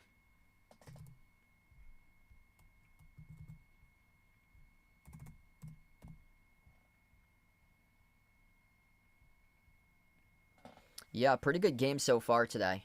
Not like last night with the scoring where both of the teams are blowing up and down the floor, making shot for shot yesterday with 60-plus points going into half. But we got a good physical game tonight in terms of enough shot making plus just physical basketball going on. McDaniels wide open 3. Swoosh! That is a rarity by OKC, giving up a wide open triple on the outside of Jaden McDaniels. Miscommunication right there defensively for Oklahoma City. Daniels with a great game tonight with 11. Jumper, baseline. SGA right back with 2 more. Shea Gilgeous-Alexander heating up right now with under 2 minutes left to go before half. 14 by SGA, tied with Ant-Man for the game leader. DiVincenzo, his 3 off the mark, no good. Holmgren secures the defensive rebound. Jalen Williams crosses midcourt. Williams at the free throw circle. Dribbles towards his right. Takes on Gobert around the perimeter. Drives on Gobert. Outside finds Lou Dort. Lou Dort. Rainbow. Off the back rim. No good. Missed the 3. Rebound secured by Randall. And an over the back. No, this will be a timeout. Timeout here taken on the floor by Minnesota. Randall is trapped at the baseline. They get the timeout right there. Minute 24 left to go before halftime as the T-Wolves burn the timeout.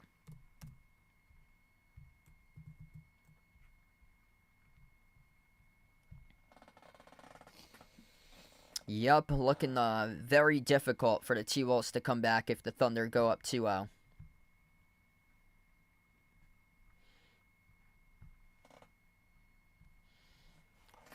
Thunder are winning this game despite shooting 3 for 18 from the perimeter.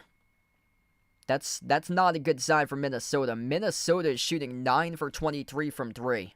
And yet they're losing this game because the inability to attack the paint enough and get to the free throw line.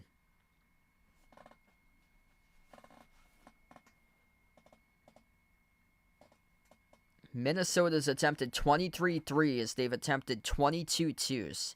So once again, you can't rely upon that. They're lucky they're shooting the 3 ball well. They're shooting the 2 horrifically. But you got to get to the line. You have to finish at the rim if you're Minnesota.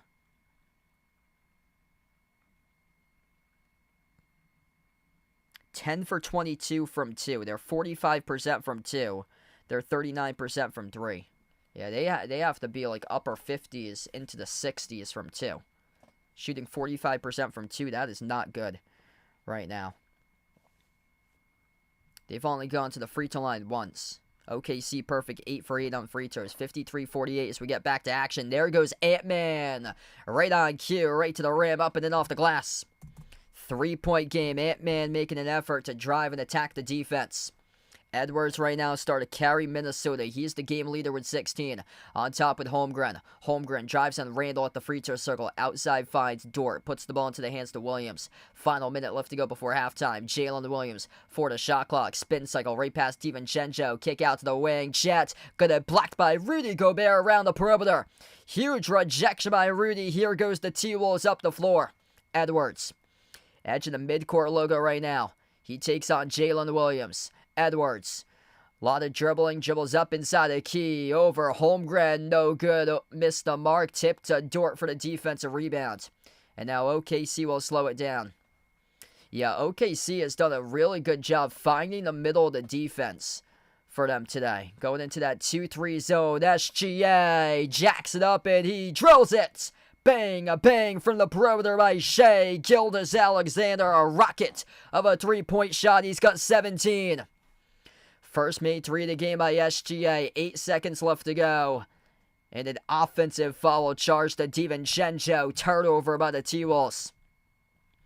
Oklahoma City going into halftime with all the momentum. The step back 3 by SGA over McDaniels. That was just an incredible shot. 6-point lead for OKC plus the basketball with 8 seconds left. SGA finding ways to put the ball into the bucket as he gets better and better and better as the game goes on.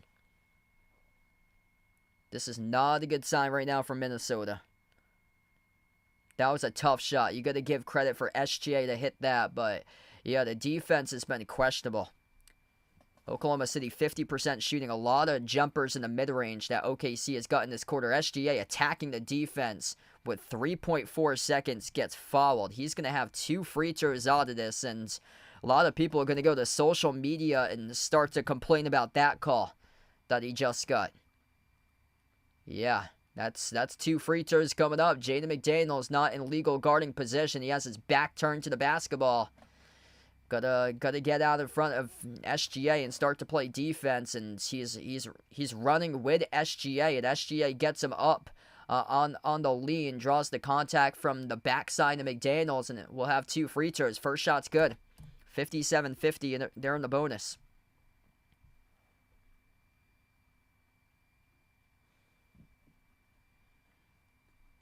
Yeah, a lot of people doing well with their WNBA streams. It would overlap, so that's why I'm just sticking to one stream a night, because I don't think I'd be able to cover this game in time, because I think those 2 would overlap. Edwards, his 3 at the buzzer, no good. 58-50 as we close out going to halftime right now. The Thunder surging on a run. Oklahoma City. Shea Gilgeous-Alexander, largest lead of the game right now, up by 8. And you got to figure this out if you're Minnesota. Anthony Edwards stepping up. He has got 16 points going into halftime. McDaniels having a pretty solid game with 11, but you're going to get other guys to step up here. If you're Minnesota, they have very little margin of error. When SGA drops down 30, when Jalen Williams drops down 20, when Chet Holmgren drops down 15, they got very, very little margin of error. And this is a problem for Minnesota. Because if those three guys go off, they're bound to lose the game. Like, they're bound to lose the game. Edwards with 16. McDaniels with 11. Julius Randle a no-show in the first half with 2. Had a great game with 28 in game 1, but tonight, yet to show up. You got to get something out of Naz Reid. 4 points out of Naz Reid with 3 personal fouls. The front court's in some foul trouble right now. Rudy Gobert with 2 fouls. Rudy Gobert's got nothing. Like, you got a starting 5 that's the equivalent of Ben Simmons and Draymond Green with Mike Conley and Rudy Gobert. So technically, when you have all your starters out there, the Thunder know that there's only going to be 2 guys, possibly a third if he's on his game with McDaniels, that can beat you. Anthony Edwards, Julius Randle, if he's playing well, tonight he's not, and McDaniels. Those are the only 3 guys that can score the basketball for Minnesota. McDaniels more known as a defensive player than an offensive player, where you know that there's going to be 2 guys that's going to be a non-factor offensively, and that's what's happened once again tonight. Mike Conley, 3 points. Rudy Gobert, nothing. I mean, it's as anemic as it can get. Like, even worse than Draymond Green. It's bad. For a 7-footer for Rudy Gobert, you gotta at least make an effort to score the basketball. Like, he had a couple opportunities from like 5 feet away, and it looked like the physicality got the best of him, and his face looked like cats after he missed a shot. It just looks like the Thunder's physicality is getting the best out of Rudy Gobert. He's shrinking like cats in the playoffs right now. It's bad for Rudy. No points, just 6 rebounds. This is a guy that should be closer to like 8 or 9 rebounds going into halftime. Just it's a pathetic offensive showing.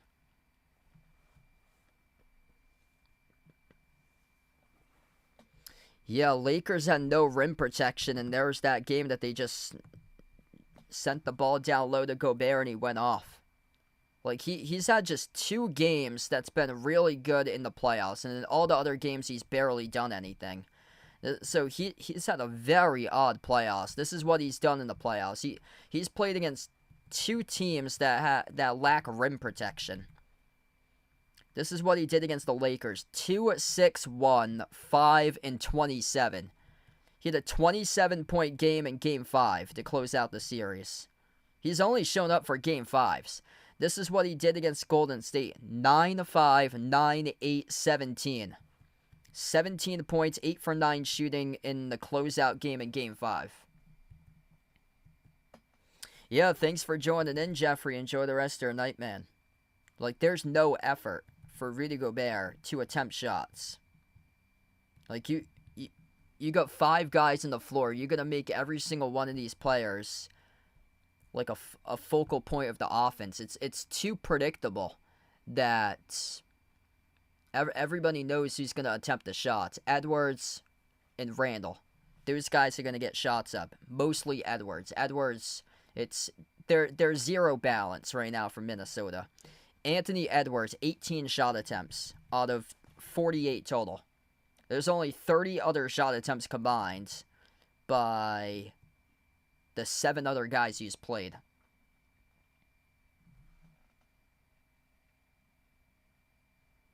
So all the other guys down the line are averaging 4 shot attempts for the rest of the team. Edwards has got 18 at halftime right now. 18 shot attempts by Edwards, 7 by McDaniels, 5 by Randle. DiVincenzo, he's had a pretty solid game off the bench. He's got 6. He's 3 for 6 shooting. Like, he's been one of the saviors on the team so far for the T-Wolves. But, yeah, what I talked about, you have to get something out of your front court. And it's just not there. Naz Reid, 4 points. 6th man of the year last year. And, yeah, there's nothing for Gobert. Like, no. It's bad. Really bad. When Conley and Gobert, it's basically like the equivalent of Ben Simmons and Draymond Green playing together.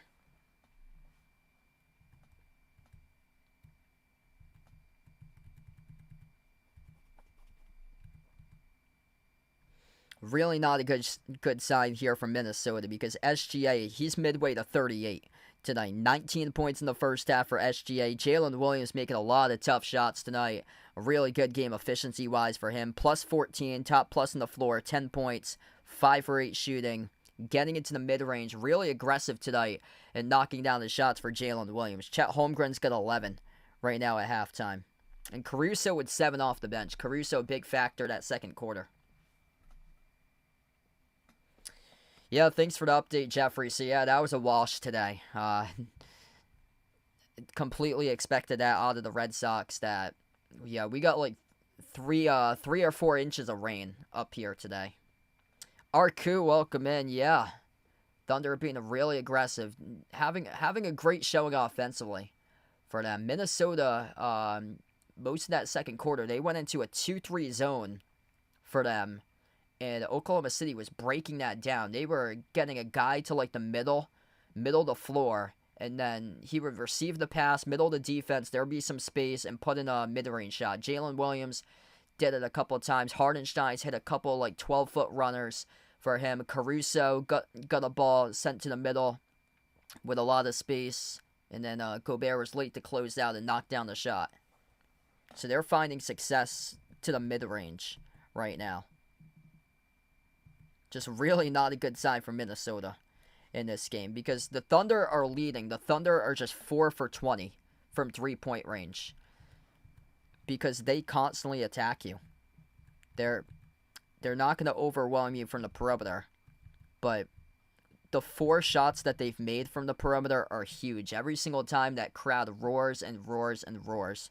And the biggest shot of the game, it came on a step-back 3 by SGA over McDaniels to go into halftime.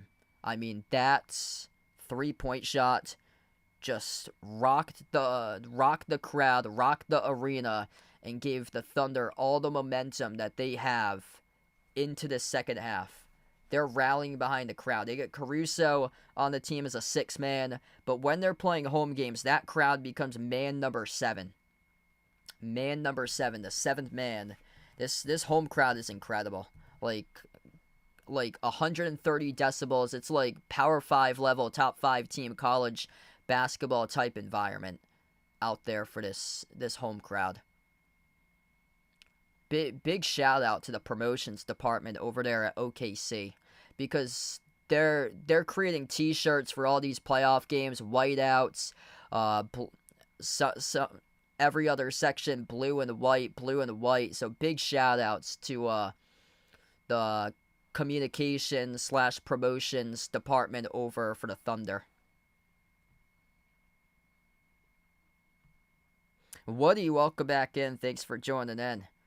Wow, that's awesome. Yeah, sounds like a great time.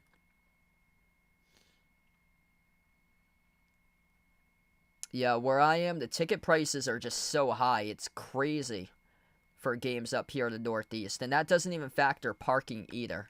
So I'm from Mass, so I'm like an hour away from the TD Garden where the Celtics play. To get a parking spot in Boston for the game, it's at least $50. It's insane. Like, even for Patriots games, like Patriots parking is like $50 at most lots, and then you have to walk like 3 or 4 miles down the road for like cheaper parking, like $10, $15 parking is down Route 1, like a busy like 55, 60 mile per hour highway, for like a US route, but you're paying smaller amounts, but it's gonna be like a 3-4 mile walk.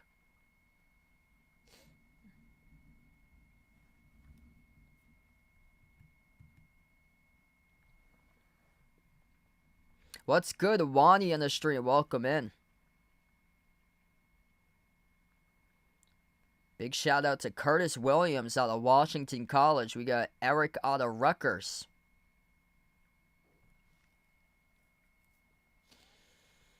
Most of the games are 100 plus for every game for the regular season. Then the playoff games are crazy. Playoff games are at least like 300 for Celtics games. $300 plus for like nosebleed seats. So yeah, you can there's barely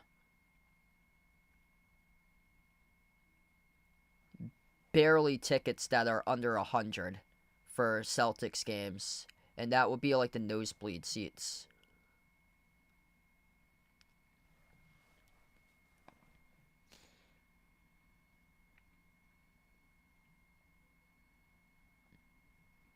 Yeah, my girlfriend still lives in Cambridge until we eventually move in together. But as of now, what's good for me is that I can park at her apartment, and then I can take like the T in from there because it's like a 20-minute walk to Harvard Station.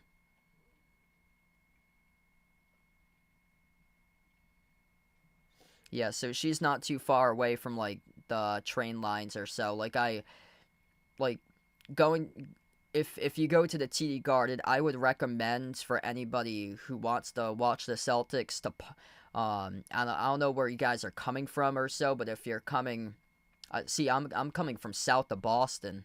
So I could take the train out of like commuter rail stations towards Providence, that area or so, but I honestly prefer driving. Like I wouldn't mind driving an hour, parking my car at the parking garage at Alewife in Cambridge, and then taking the train in from there, because that's what we've done um, before going into downtown. There's actually a cool tip here I have for you guys, because what me and if you ever want to like park in downtown Boston on like a Sunday, it's they got free parking on Sundays in Boston. I went to the USS Constitution Museum a couple of years ago, and they have the street parking's free on Sundays. So we planned it for a Sunday, and we went there on Sunday. And if you ever go to a game on a Sunday for the Celtics, what you could do is that I know for sure there's parking on the street of the USS Constitution Museum. It's around like a 25-minute walk. You park your car on the side of the street of the USS Constitution Museum where it's free parking on a Sunday. And then there's like a little pathway bridge that takes you across the Charles River that connects to the TD Garden. That's a little cool tip there. Yeah, because I was researching that out, and when we went to the USS Constitution, we found like one of those dock walkway paths that you can walk across the Charles River. It's like a floating walkway bridge that takes you to the TD Garden from the opposite side.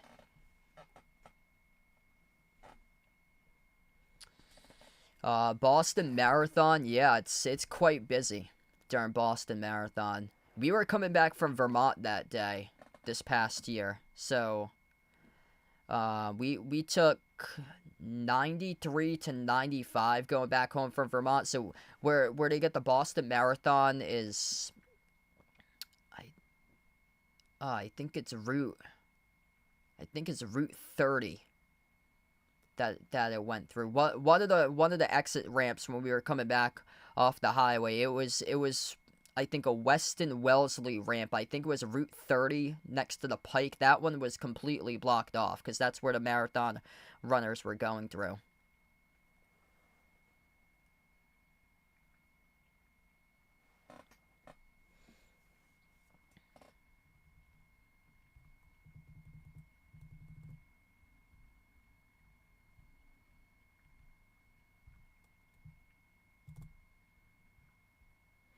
What a game tonight here. 58 to 50. That halftime went by really fast. If you guys enjoyed the stream, smash the thumbs up, hit the like, hit the subscribe.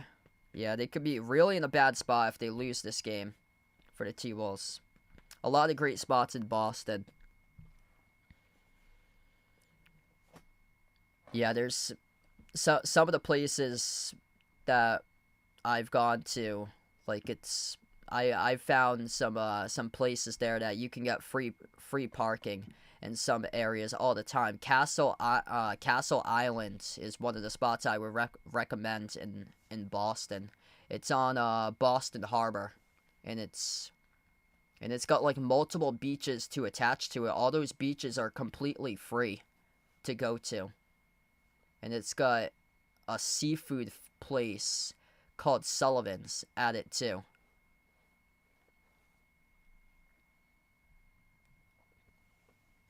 SGA, 19 points, the game leader. Anthony Edwards with 16 as we get back to action. Left to right on the floor, Oklahoma City with a basketball here to start off the third. Gilgeous-Alexander crosses midcourt. He's on the floor with Jalen Williams, Chet Holmgren, Isaiah Hartenstein, and Lou Dort. Williams jacks up the three. Off the back rim, no good. Tip to Edwards for the defensive rebound. Anthony Edwards, big impact throughout the entire playoffs in the glass. It keeps on hitting. He's got 8 rebounds right now. Conley slides it off to the wing. Outside, Randall, step back three in the corner. Off the back rim, no good. They keep on taking shots from the perimeter. They keep on missing. Right now, you got to start to attempt more twos. This is starting to become predictable for Minnesota's offense. SGA will slow it down. Off the screen set by Hartenstein. SGA curls up, dribbles inside the key. Jumper, 15-footer, swash. Making it look too easy out there for Shai Gilgeous-Alexander. Double-digit lead for the first time tonight. Oklahoma City usually doesn't choke these double-digit leads. Minnesota's in trouble. McDaniels at the corner decided not to attempt the three. Goes up, got stripped, turns it over. Things going bad to worse right now for Minnesota. Chet Holmgren running the floor, fouled from behind as he comes crashing into the stanchion. And Chet Holmgren right now will need a minute as he got clobbered by McDaniels on the fast break. This game is starting to get out of hand currently. Minnesota, the two issues in this series, turnovers and missed threes. And both of those have been the previous part of the first two possessions to start off the third. Chet Holmgren, ooh! He got whacked on the face of McDaniels after McDaniels came up with a block not clean. Clobbered Holmgren with a right arm right over his face. Holmgren, the first free throw is no good. That was heavy contact there. I'm kind of shocked there. Not looking at that at the monitors. We see Chet Holmgren standing at the free throw line. There's a big red mark on his face. Yeah, big red mark. Kind of looks like Home Alone with the iron on the face of Harry. 61-50. Split the free throws there by Holmgren. No ego. Welcome back in. Bounce pass. Gobert blocked by Holmgren. Rudy Gobert tried to throw down a slam dunk. Finally, he tried to attempt a shot. Chet Holmgren, no fly zone with a major block. SGA on top to Chet. Chet finds Gilgeous-Alexander. SGA dribbles up to the left elbow. Rises for the jumper. Deep two. Rattled out. Offensive rebound controlled by Hartenstein. Off to Holmgren. No good. Around the rim and out. Another offensive rebound controlled by Lou Dort. Jalen Williams at the top of the key. Drives on Conley. Inside the key. And a kicked ball violation charged to Minnesota. Minnesota has to figure this out faster. This series could get really difficult. Looking at Julius Randle, looking at Rudy Gobert, looking at Mike Conley. Inbound back to SGA. And Naz Reid off the bench as well. 7-7 for offensive rebounds. Chet Holmgren pops up for the three around the rim and out. Rebound secured by Edwards. Anthony Edwards. Almost a double-double, 16-9 tonight. Randall at the rim, no good. Offensive rebound, soars up and puts it back with a two-handed flush. Finally, Rudy Gobert is on the board with a putback dunk. Inside the key, SGA no good. This ball is tipped around, back outside, off the Thunders. Last touch by Hartenstein. Rudy Gobert finally has answered the call.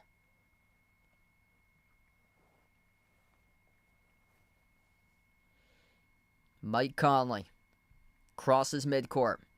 Sends it off to Randall. Randall having a tough game. Just 2 points on 1 for 8 shooting. Gives it off to Edwards. Edwards at the top of the key, takes out Lou Dort, slides it off to the wing, off to Randall. Randall, a step back three in the air. Tough shot again, no good. Tipped off the glass. Gobert goes up, puts up the shot, gets fouled. 2 free throws coming up by Rudy Gobert. Terrible game tonight by Julius Randle. Yeah, they'd have the lead if Randle played like he did during the last game. That's why the margin of error for Minnesota in this series is so slim. You have to have Edwards produce, Randle has to produce, and you got to get stuff out of the role players. Tonight, 11 points by McDaniels. He's been great, but they're still down by 9 because Randle has yet to step it up. First shot, Gobert, no good. That's not going to help out the cause. As Rudy missed the first free throw. Oklahoma City, once again, same guys that contributed during the last game, doing it once again. 21 by Shea, 12 by Holmgren, 10 by Williams. If those guys keep on producing their numbers, if Shea drops down 30, if Williams drops down 20, if Chet drops down 15, it's going to be really difficult for Minnesota to pick up wins in this series. And right now, all 3 guys are on projection to get there and surpass that tonight. Second free throw is good by Gobert. He's got 3. SGA moves it off to the middle. Holmgren on the outside finds Dort. Outside into the hands to SGA.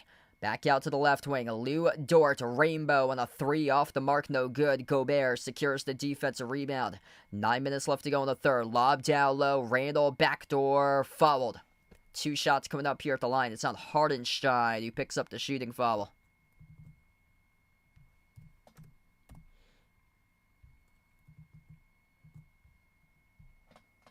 Seagulls liking the Thunder. 50-50 right now in that poll. Hit us up in the chat who you guys like to win tonight here. Thunder or T-Wolves. It is even. 328 votes we've got right now in the poll. Right down the line. 50-50. 328 split evenly. That's 164 for the Thunder. 164 for the T-Wolves. The poll is split evenly. That's incredible. Yeah, Naz Reid has been a no-show once again. He's had a terrible playoffs. Naz Reid, 3 personal fouls, 4 points off the bench. Like, he's shooting Minnesota out of this series. He's not even bothering to square up and attempt shots from 3. Once he gets the ball, he's just chucking up shots in there, bricking off the back rim. 0 for 2 from the perimeter. Naz Reid is now 0 for 9 from 3 in this series.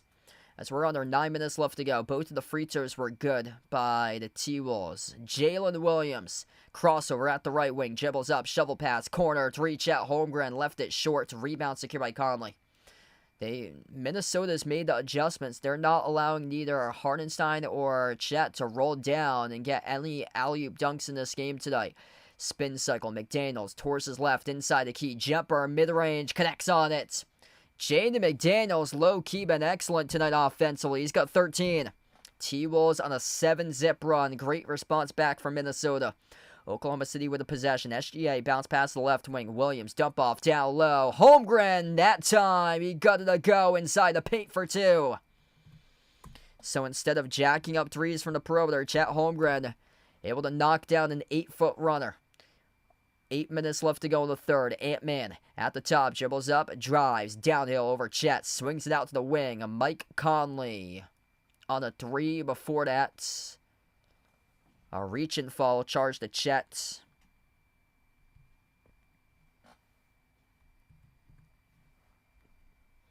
What's good, C. Rose? Welcome back in. Thanks for joining in, bud. Chet Holmgren going to take a seat on the bench. Caruso comes in to replace Chet. 14 points tonight by Chet. Inbound for Conley. Into the hands to Randall. Randall backs his way to the left elbow. Randall working on Caruso. Turnaround shot. Got it to go. Up and off the glass. It's a 4-point game right now. 63-59.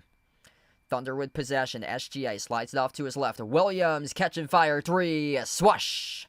Jalen Williams, bang, a bang from the perimeter. 7-point lead for OKC. Jalen Williams having a big game efficiency-wise tonight. 13.6 for 10 shooting. Edwards at the top. Moves out to the corner off to Conley. Left baseline dribble. Slides it off to his right. McDaniels weaves his way inside the key. A left-hand shot, no good. Blocked by Hartenstein. Here goes the Thunder. Thunder keep on shutting down the door on the T-Wolves. Jalen Williams, right to the rim. He goes up and he floats up the teardrop. Good for 2 more. Jalen Williams tonight's in the zone. 15 for OKC for Williams. Edwards at the top, dribbles, drives, right down the lane inside. Kiss off the glass, he scores. Up and then off the backboard by Ant-Man. Back to a 7-point game. Thunder with possession. 6:40 left to go in the third. SGA at the top of the key. Bounce pass in the middle. Caruso lob over the top looking for Hartenstein. Missed the mark of the pass there to Tardover. Up the floor. Here goes McDaniels attacking the paint and scores. Up and in off the glass. It's a 5-point game. 68-63. Timeout taken on the floor by OKC. Big swing in the game right now. Should be a 10-point lead if Caruso was able to connect in the backdoor lob pass there to Hartenstein. They have yet to make an alley-oop in this game for OKC. It's been totally different from game 1 in the series. But that alley-oop was high and away behind Hartenstein. Went off the corner of the glass. And then Minnesota took it a distance there for the layup. Instead of a 10-point game, it's a 5-point game. What a battle. 68-63 right now with 6:28 left to play in the third. Minnesota won't go away. But Oklahoma City, they just keep on shutting the door right back on Minnesota tonight. We got 300 plus watching. If you're new in the stream, smash the thumbs up, hit the like, hit the subscribe. SGA, 21 points, 15 by Jalen Williams, 14 points by Chet Holmgren. Chet's getting a lot of opportunities tonight. Just 1 for 6 from 3. 4 for 11 from the floor. Still managing to score 14 points. 18 points, 8 rebounds by Ant-Man, 15 by McDaniels.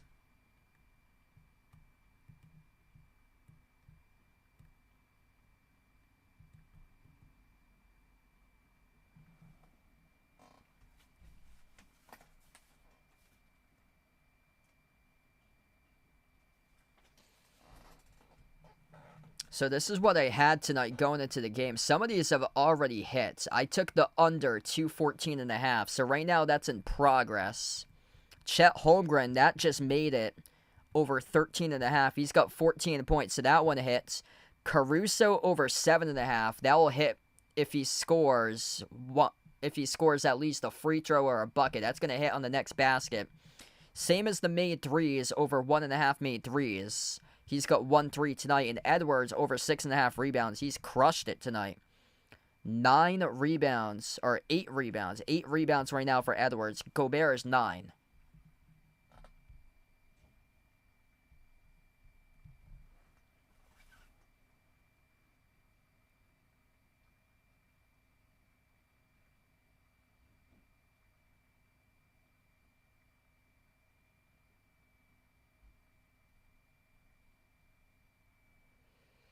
Yeah, I hear you. Welcome in, King TL.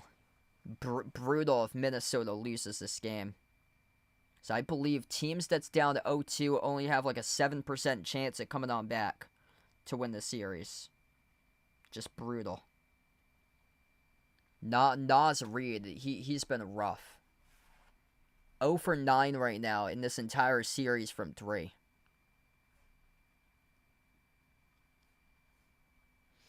Jaden McDaniels has stepped up. Julius Randle not so much tonight. Just 6 points, 2 for 9 shooting, 27 minutes by Randle. Flip-flop completely from game 1 for him. And just nothing out of Gobert and Conley. 3 points for each of those guys tonight.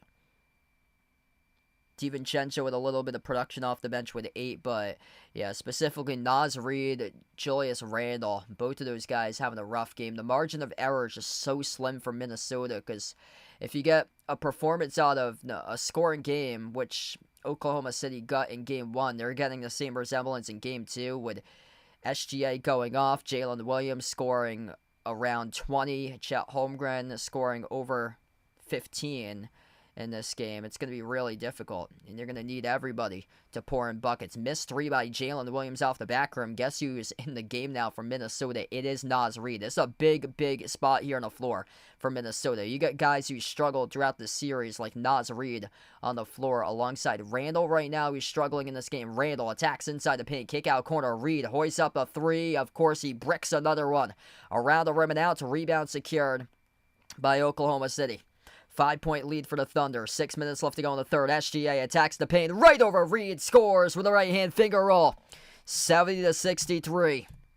7-point lead for the Thunder. Minnesota's going to have to figure it out right now. Not looking good on the floor for Naz Reid at the moment. Just gave up a layup to SGA. DiVincenzo. Kick out corner. 3 McDaniels. Off the back rim, no good. Rebound secured by Jalen Williams for the Thunder. They're settling from the perimeter. That's what shot them out of game 1. Was 51 total shot attempts, and they're going back into a poor method, starting to play Joe Mazzulla ball for this Minnesota Timberwolves offense. Caruso on a 3, off the rim, no good. Reid secures the defensive rebound.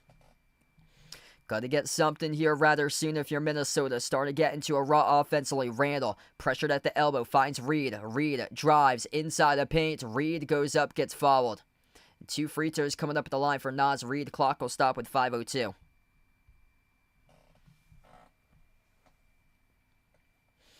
If you're new in the stream, smash the thumbs up, hit the like, hit the subscribe. We got 340 plus watching. You guys, the real MVPs out here on the channel tonight. Shai Gilgeous-Alexander, he is the game leader with 23. This was a non-shooting foul, so it was before the shot. So this will be Minnesota inbound. Edwards inbounds to Nickeil Alexander-Walker. Edwards, Nickeil, Naz Reid, DiVincenzo, and Randall, the 5 on the floor currently. Runner no good. Reid goes up, and Reid, that time, fouled. So there's the 2 shots that he'll have coming up at the line. It's off a putback opportunity.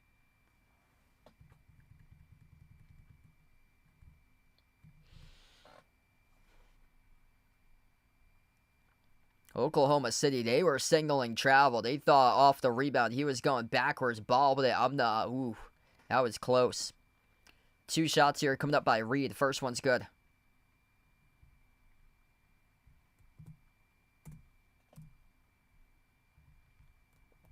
Yeah, Oklahoma City thought that Naz Reid completely traveled with the basketball. This game's flown right by tonight because not a whole lot of free throws tonight. 11 for 12 for the Thunder.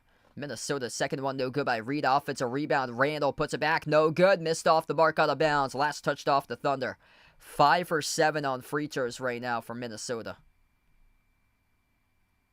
Couple critical misses in this game.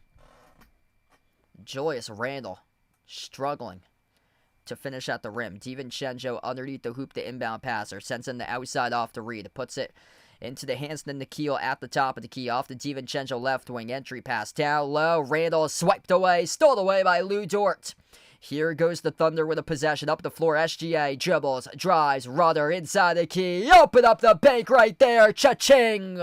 He is built on another level. Shai Gilgeous-Alexander. Good for 2. Plus the foul. Points in transition off turnovers.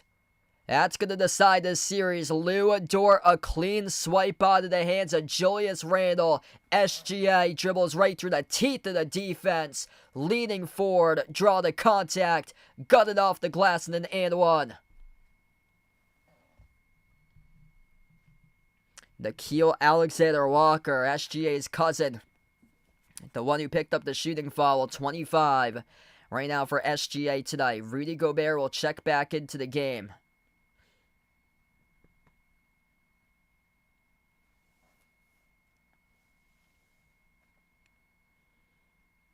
And the free throw is good by SGA. Just on another level out there on the floor. Man, he plays with just such a confidence and determination. 73-64 Thunder. Ant-Man needing a response right back. Reed attacks the paint. Cross-court pass to Nikhil. Nikhil dribbles inside the key. Nikhil way off the mark. Missed the layup. Tipped to Dort for the defensive rebound. OKC is wearing down Minnesota. Here goes Caruso. Up and it off the glass. Good for two. A timeout. Taken on the floor by Minnesota. 75-64. Hey, if you like money, keep on betting Alex Caruso. If you like to make money, make revenue by sports betting, keep on taking the over with Alex Caruso, because it's now the 6th straight game in a row he has gone over his player prop. 9 points tonight by Caruso. What a game by the Thunder. Second half team, 75-64 with 4:10 left to play. Once again, the wheels looking like they fell off the T-Wolves. Thunder surging right now. Good question. I'm going to go with OKC off the bench based on their defenders. Pacers have more guys that can score, but OKC is all defenders, is all over the place on their team. Actually, with the Pacers defense, I think those OKC bench guys are going to find an easy time to score. Like, Isaiah Joe off the bench could probably drop down 20 on the Pacers defense, because the Pacers struggle to play defense. Yeah, I like the Pacers and the Thunder in the finals. Based on the depth of those two teams, that's going to be an interesting matchup, because the Pacers are red hot. They get the top offense in the NBA in the playoffs, and the Thunder have the top defense all season long. Where I lead on that would be the defense, because defense wins championships. Oklahoma City, 68-14. This looks like it's their year for the Thunder, because in this bracket, they're the 1 seed. Usually the best seed with like random seeds holds on to win the championship, whether it's college for March Madness, whether it's the NBA playoffs. It's usually the best seed that wins after all of it's done, because this playoffs, just like March Madness, has been an absolute just crazy madness that's gone down, because what we see right now is a 1 versus a 6 in this Western Conference Finals, and then a 4 versus 3 in the other conference finals. And usually at the end, it's the better seed, like we saw the 1 versus 8 with the Nuggets in the Heat a couple years back, where a lot of people were like, oh yeah, the Heat is an 8 seed, they're going to make history, they're going to win. No. It's usually the better seed that usually wins. Wow. Simply impressive for Oklahoma City. 26 points by SGA, 15 by Jalen Williams, 14 by Chet Holmgren. If you guys do sports betting, I got a recommendation out for y'all. An easy way to make money is to take the number 3 pick I got, Alex Caruso, over 7.5 points. It's now his 6th straight game that he has scored at least 9 points or greater by Caruso. He has hit his player prop in 6 straight games in a row in the playoffs. So if you guys are out here on these streams listening to my top 5 picks, watching my top 5 picks, seeing Caruso frequently pop up here in the previous 4 straight streams, it's a very easy pick to make money. Same as Anthony Edwards over rebounds. Those two, number 3 and number 5 for picks, keep on hitting. Like, all the time recently. They keep on hitting throughout these playoffs. So if you guys like to make revenue, like to make some money, definitely recommend Alex Caruso over his total points if it's at 7.5, 8.5, 9.5 on the next game, because he keeps on getting that number. But if it's at 7.5 and 8.5, definitely go for it, because he's dropped down 9+ points now in 6 straight games. Plus Anthony Edwards' rebounds over under keeps on hitting as well. That's a turnover charge to Minnesota. Coming back to action. OKC with possession. Under 4 minutes left to play. SGA jumper. Got it. Off the pull-up at the baseline. 27 for Shai Gilgeous-Alexander. This game started to get lopsided. Largest lead of the game right now, up by 13. Not a good sign for Minnesota, as Oklahoma City is a complete second-half team, especially in the fourth quarter. Caruso picks up the reach and fall, defending Naz Reid.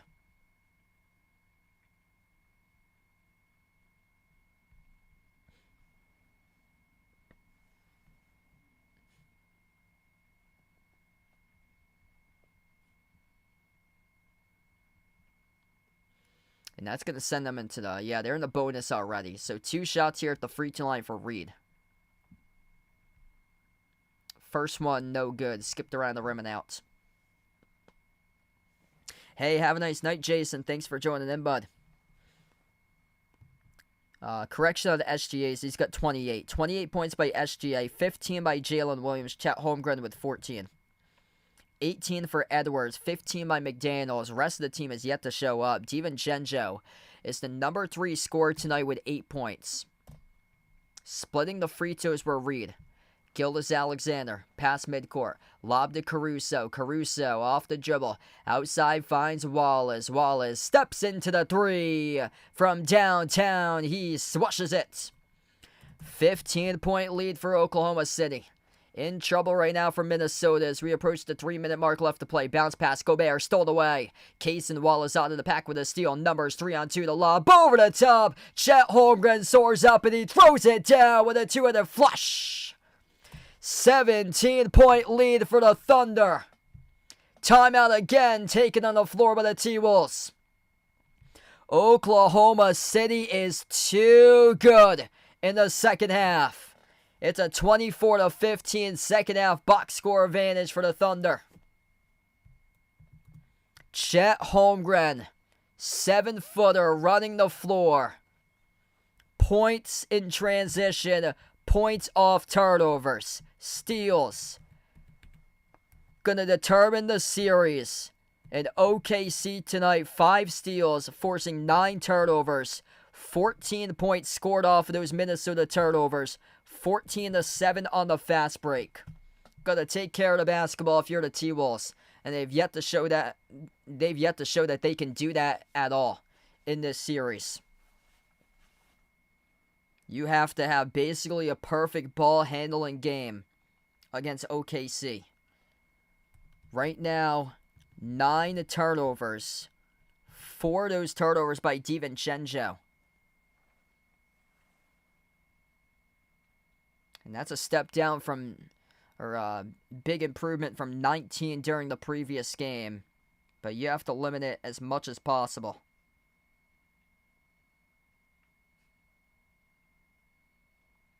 Yeah, we got like 3 or 4 inches of rain today. Actually got some thunderstorms last hour or so here.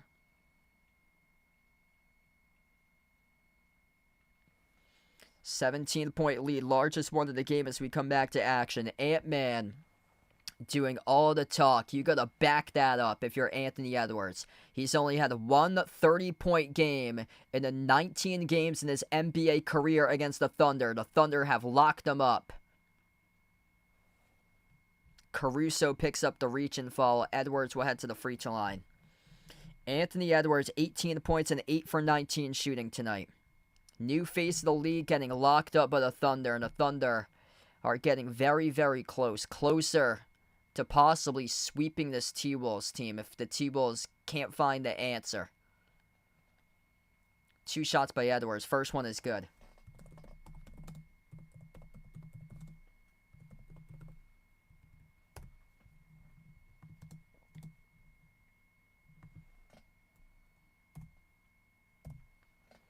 Haven't seen the ability at all throughout the entire season by Anthony Edwards to take over games specifically against the Thunder.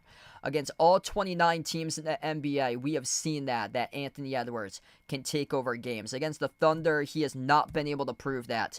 82-67. Cason Wallace off to Holmgren. Lob down low. Lou Dort blocked by Edwards. Not clean though. They're going to give him 2 shots coming up at the line. Edwards signaling challenge. Anthony Edwards in his career, this is what he's done against every single team in his career in the NBA. averaging 26 points per game against the Celtics, averaging 26 points per game against Chicago, averaging 21 against Cleveland, averaging 25 against Dallas, 23 against Denver, 24 against Detroit, 24 against Golden State, 27 against Houston, 22 against the Clippers, 27 against Indiana, 21 against the Lakers, 23 against the Grizzlies, 22 against the Heat, 24 against the Bucks, 24 against the Nets, 26 against the Pelicans, 23 against the Knicks, 24 against the Sixers, 23 against Phoenix, 28 against Portland, 25 against Sacramento, 21 against San Antonio, 27 against Utah, 30 against Washington. But ranking at the bottom in his points is Oklahoma City in his career, averaging 20, Orlando averaging 20, Toronto averaging 20, and then 19 against the Hawks and the Hornets. So right on the bottom, Anthony Edwards historically has struggled against Oklahoma City. And OKC has locked him up throughout the course of his career. He's played 18 games against Oklahoma City, averaging just 20. He's averaging 19 against the Hawks and the Hornets. He's only played 9 career games against those two teams. Averaging 20 against the Magic. He's only played 10 career games against the Magic. And he's averaging 20 points per game against Toronto. He only played 9 career games so far against the Raptors. So, out of all the teams in the Western Conference, Oklahoma City, he is scoring the worst against out of all the other teams in the West. He's had the answers against all 14 other teams in the West, or all 13 other teams in the West, but against the 14th opponent in the West, Oklahoma City Thunder, he has yet to provide the answer. Just one 30-point game in 19 career games against OKC.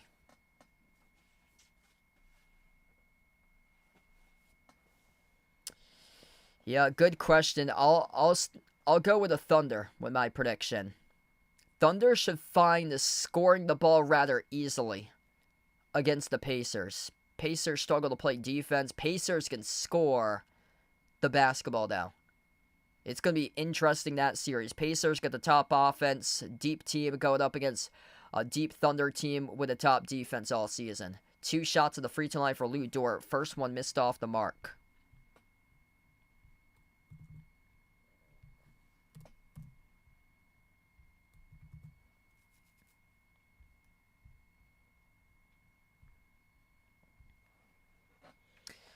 If you're new in the stream, smash the thumbs up, hit the like, hit the subscribe. Second free throw is good by Dort. 2:25 left to go in the third. Minnesota's out of challenges as they lost the challenge in the shooting foul charge to Edwards. Edwards attacking inside the paint, goes up, gets fouled. 2 free throws coming up by Ant-Man.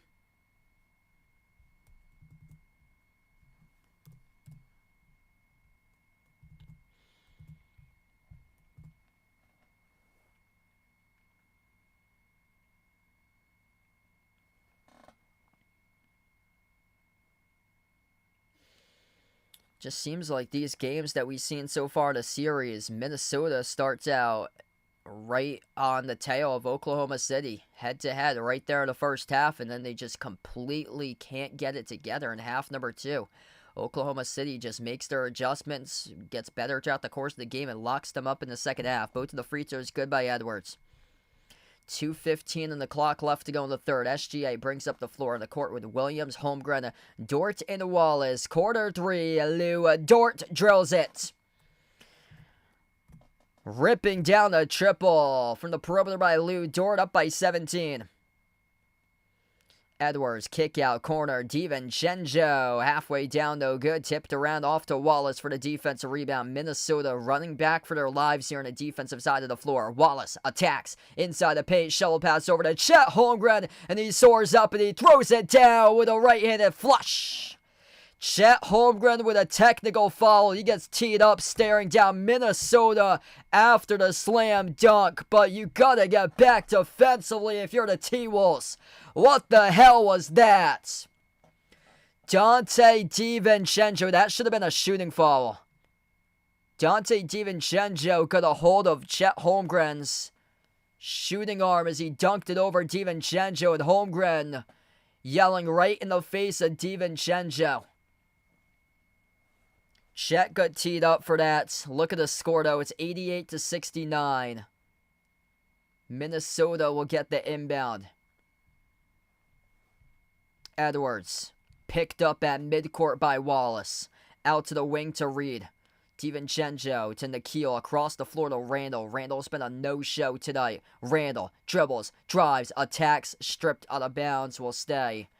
T-Wolves ball.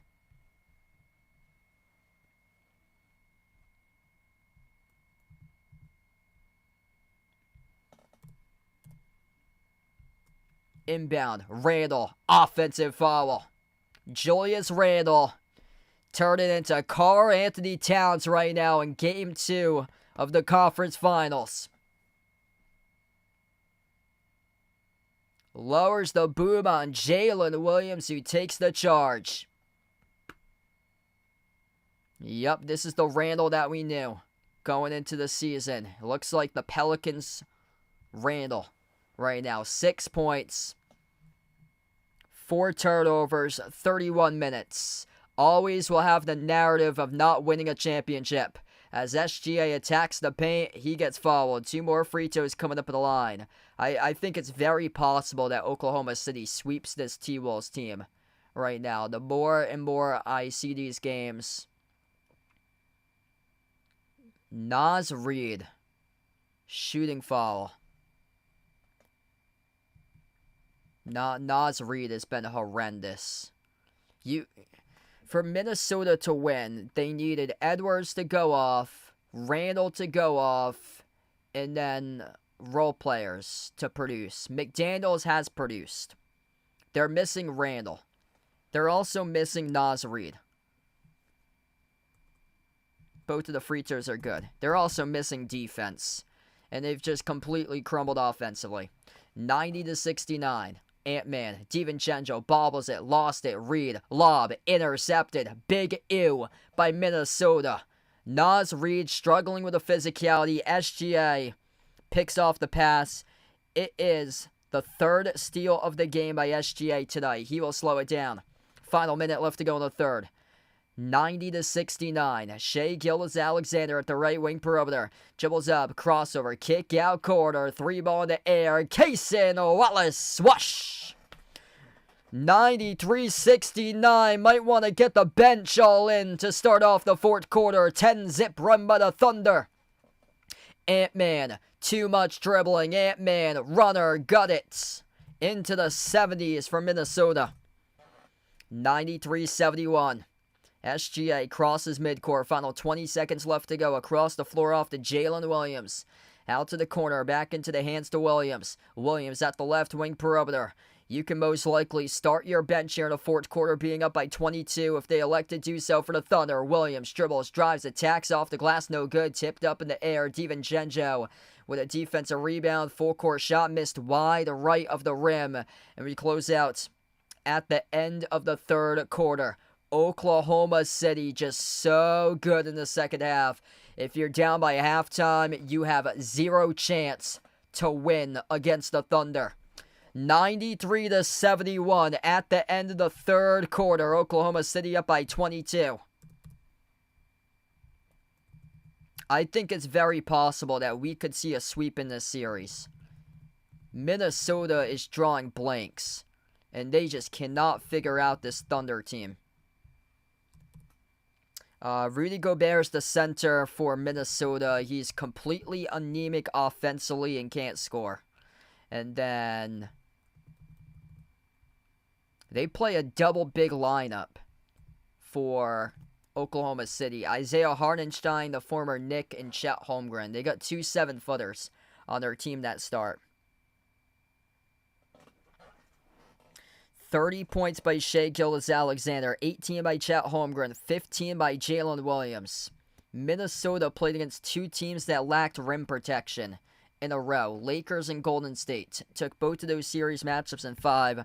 Now they go up against a double big lineup, and they've just had a ton of trouble finishing inside the paint. Yeah, I think it'd be an interesting series. Pacers got guys that can score. Um, but the Thunder have the best defense in the entire league, and both of the teams are super deep. In my honest opinion, I like the Thunder to win in the finals if they're matched up against the Pacers based on defense. I think that it's going to be rather easy on SGA and those guys that they're going to score. I'm actually going to see. I'm interested to see what he averaged against the Pacers.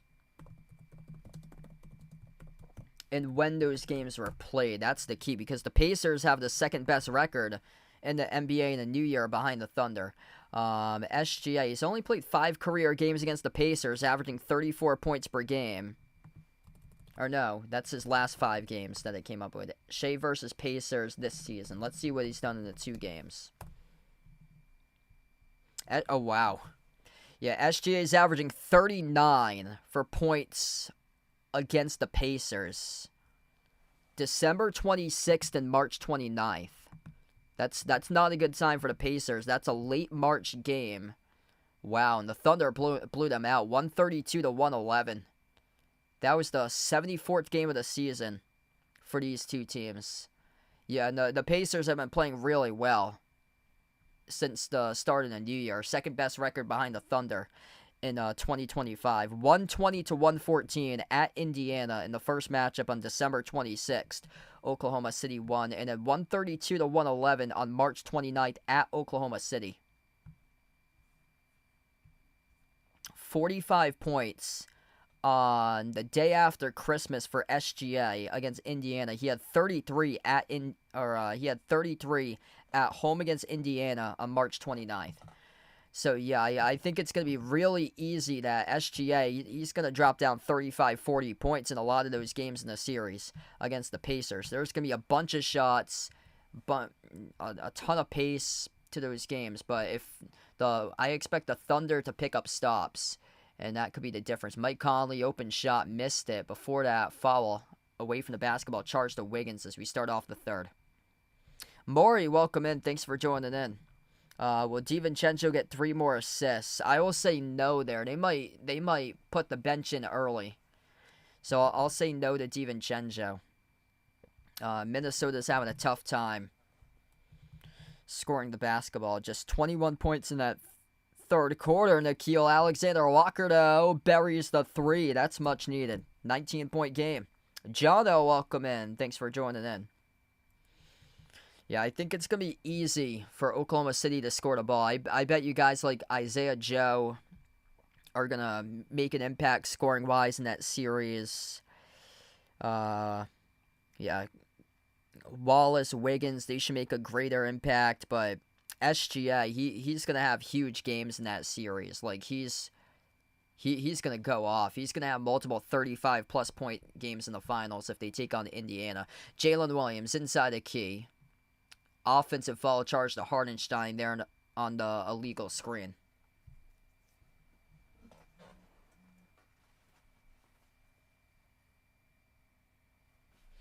If you guys are new in the stream, smash the thumbs up, hit the like, hit the subscribe. Naz Reid, hoist up a 3. That's way off the mark. No good.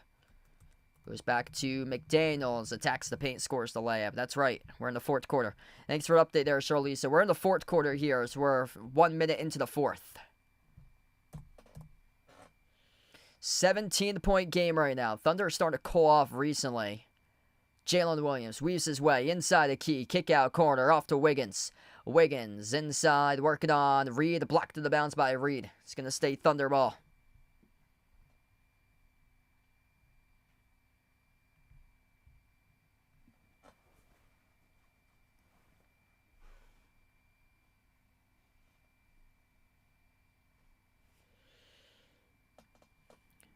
Inbound. It goes from Hartenstein to Williams. Jalen Williams bounce pass underneath to Hartenstein, and he shoves it in with a two-handed dunk. 19-point lead once again. 10.5 left to go in the fourth quarter. No answers tonight from Minnesota in this game. Runner, Conley off the back room, no good. Tipped around out of bounds. Last off of Hartenstein. No, I do not think the Knicks have a better chance against the Thunder. Not at all, because they're just not deep at all. I think the Thunder are wearing those guys down.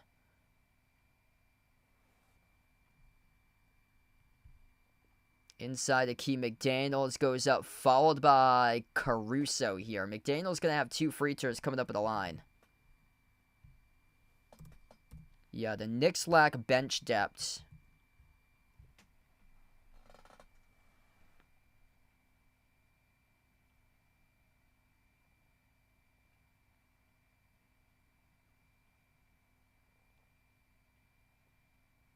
And also size as well. Thunder got a lot of guards that's like 6'4", 6'5", 6'6" on their team.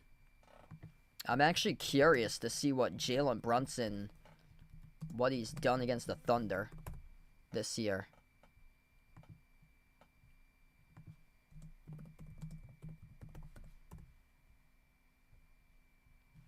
And 22 and 27 he's got against the Thunder. Thunder responded back for the J as they sink it. It's Jalen Williams from the mid-ranger. Naz Reid around the perimeter. Hand off to Mike Conley. Bounce pass back to Reid at the right wing as we're down to under 10 minutes left to go. Reid backs his way on Wiggins. Reid, a runner off balance. Got it to drop up and in off the back rim and in. 17-point game. Just can't put together any stops here from Minnesota. Oklahoma City rising for the jumper. Deep 2 off the back rim. No good by Williams. Battle for the rebound. Out of bounds off of Hardenstein.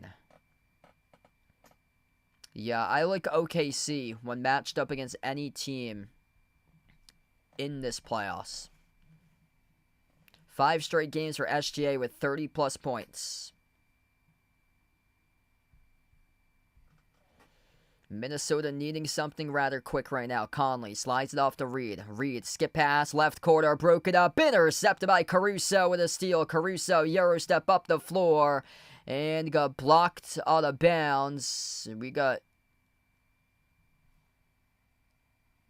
Wow, this was out of bounds, actually, on Oklahoma City there. So it's going to go back to Minnesota. That was a very odd sequence. Caruso couldn't finish down low there. Minnesota down by 17. Once again with the basketball. Mike Conley on the 3. Rattled out. Caruso collects the defensive rebound. Caruso on the floor with SGA, Jalen Williams, Cason Wallace, Hardenstein. Jumper. Baseline. Off the mark. No good by SGA. Rebound. Goes back over to Nickeil Alexander-Walker. Naz Reid inside the paint. Goes up, gets fouled. 2 free throws coming up here by Reid with 8:43 left. It's on Hardenstein once again. Hardenstein just picked up his 4th. 5 personal fouls charged to Caruso tonight. 4 by Hardenstein, 3 by SGA. And foul trouble for Minnesota. 3 by Reid. Everybody else with 2 or 1.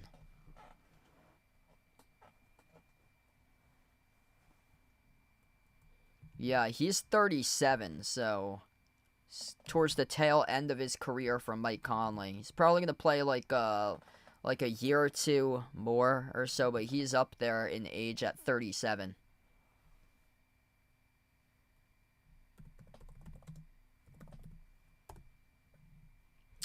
The Knicks won the championship in 1970 and 1973.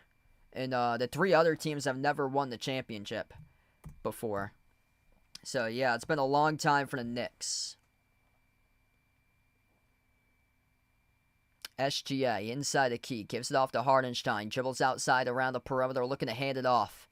Hardenstein finds Wallace. And away from the basketball here. We will have that being taken as a timeout at the bench for OKC with head coach Mark Daigneault as he takes the timeouts. 8.5 left to go in the 4th quarter right now. Oklahoma City up by 15, looking to close it out, go up 2-0 in the series as we head to the timeout.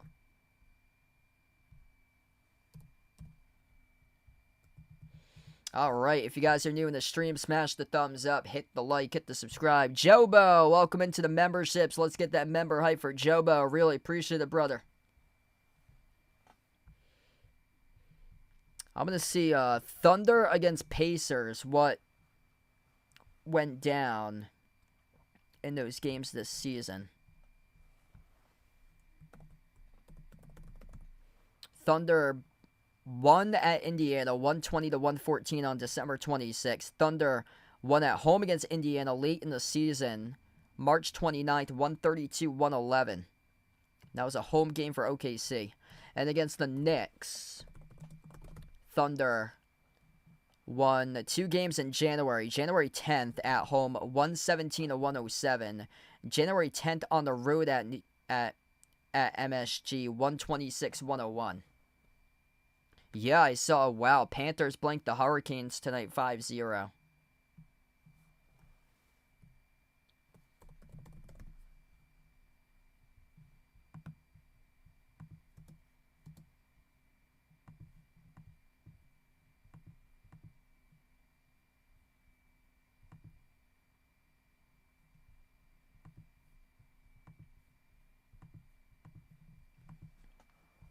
SGA had 45 points in the first game against Indiana. Everybody else scored 20 or below. Jalen Williams had 20. 13 for Dort, 11 by Hardenstein. They won that game, and Chet Holmgren did not play. 120-114 at Indiana. The Thunder won the day after Christmas. And then Indiana, they were led by Nembhard that game. 23 for him, 22 points, 10 rebounds for Siakam. 12 and 11 for Turner with 5 blocks. Mathurin at 18. Oh, wow. Halliburton had just 4 points. Yeah, so Halliburton had just 4 points in that game for him. So that was the game after Christmas. And then the second time they met up, OKC led by SGA with 33. 22 for Lou Dort. Jalen Williams with 18. Yeah, Isaiah Joe is going to make an impact. If they play the Pacers, he's going to make a double-digit scoring impact in at least a game, plus more. 19 points off the bench by Joe in Game 2 against Indiana. Kenrich Williams had 10. Cason Wallace had 14. And Indiana had, wow, they lost by 21 points, and they put 7 guys in double figures, and they lost by 21 points. That's crazy. Yeah, they had all 7 guys averaging in the teens for points. Halliburton 18, 16 Nembhard, 12 Toppin, 11 each Siakam and Turner, 10 each by Jarris Walker, Ben Shepherd. Yep, Clippers with a big mess up right there.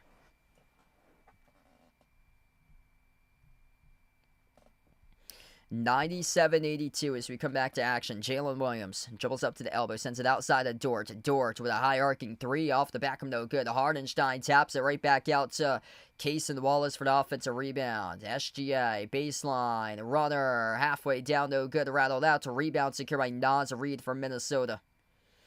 Edwards on the floor with Reed, McDaniels, Gobert, and Nickeil Alexander-Walker. Ant-Man crossover to wing, receives the handoff back from Gobert. Edwards, under 8 minutes left to go in the first, slides it over to McDaniels. He attacks inside the paint. McDaniels goes up and he scores up and through. It is good for 2 by Jaden McDaniels. 13-point game starting to get a little interesting right now as Oklahoma City starting to light it up a little bit in this fourth quarter. SGA getting to his spot. Jumper, 15-footer, connects on it. Shai Gilgeous-Alexander. Big game for him tonight, up to now 32. Runner, Edwards, off the glass, no good. A rebound secured by Dort. And OKC will slow it down. A 15-point lead right now for the Thunder. SGA dribbles, drives, runner over Gobert, and fouled. 2 free throws coming up here by Gilgeous-Alexander as the clock stops with 7:16.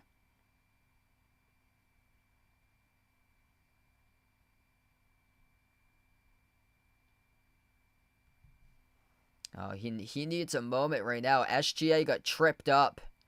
Tough soldier. Gonna shoot his 2 shots here at the free throw line. SGA got tripped up off that runner by Nickeil. Oh, yeah, that's his cousin. That's his cousin that tripped him up there. Team Canada for those 2 guys. Damn. So Nikhil trips up Shea. 2 free throws here for Shea at the line.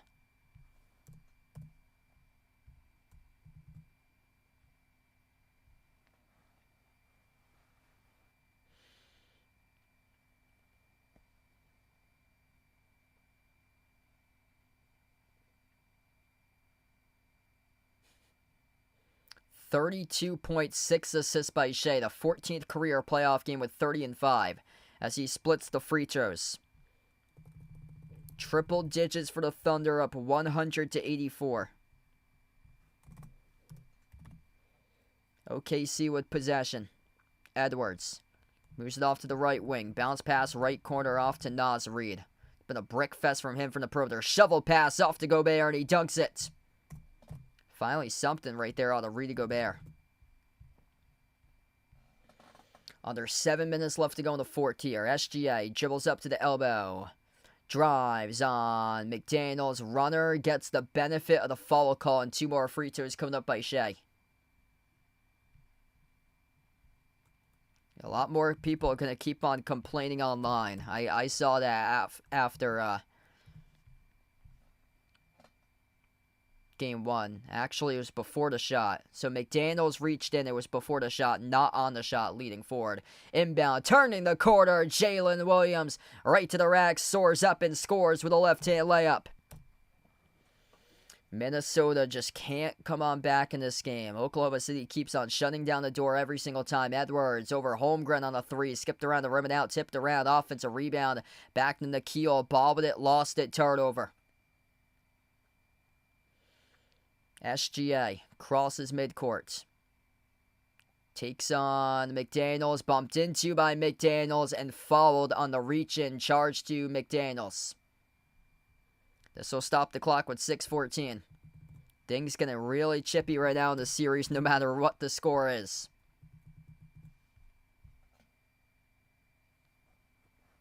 Man, Shea's taking the shots today. McDaniels trips up Shea. That's the second time in a 3-minute span of a lapsed time in the game clock that Shea's got tripped up. And oh yeah, there was a heavy shove behind that too. McDaniels with a heavy shove pushing down SGA off the dribble.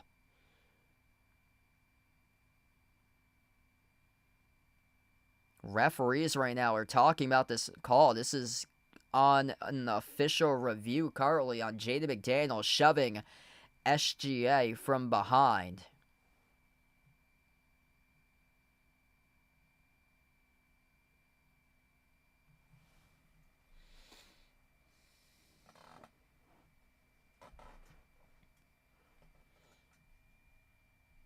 So right now, this is being reviewed at the monitor. Jaden McDaniels' personal foul. If they'll upgrade this to a flagrant 1, that's under review right now as he shoved SGA off the dribble.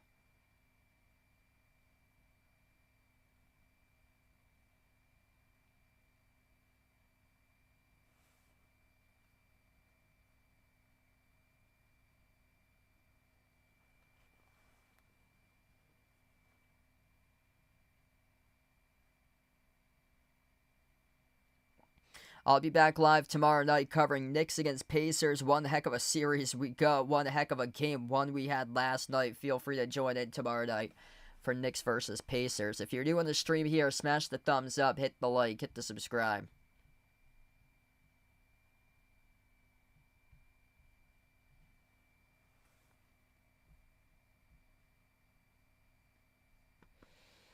Once again, Minnesota completely getting blitzed tonight. 39% shooting from the floor. OKC at 51% as a team. 13 turnovers by the T-Wolves, just 5 turnovers by OKC. OKC just so scrappy defensively. 8 steals, leading to 14-7 points off the fast break. 19-6 points off turnovers for the Thunder. Got to take care of the basketball if you want to win games if you're Minnesota. And once again, they're 0 for 2.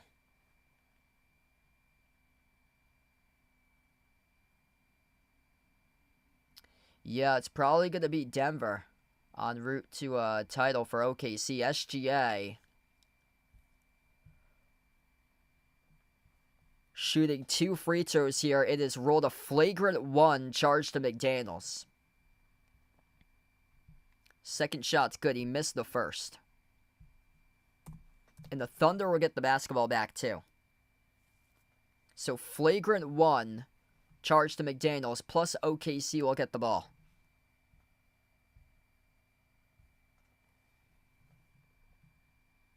SGA inbound off to Jalen Williams.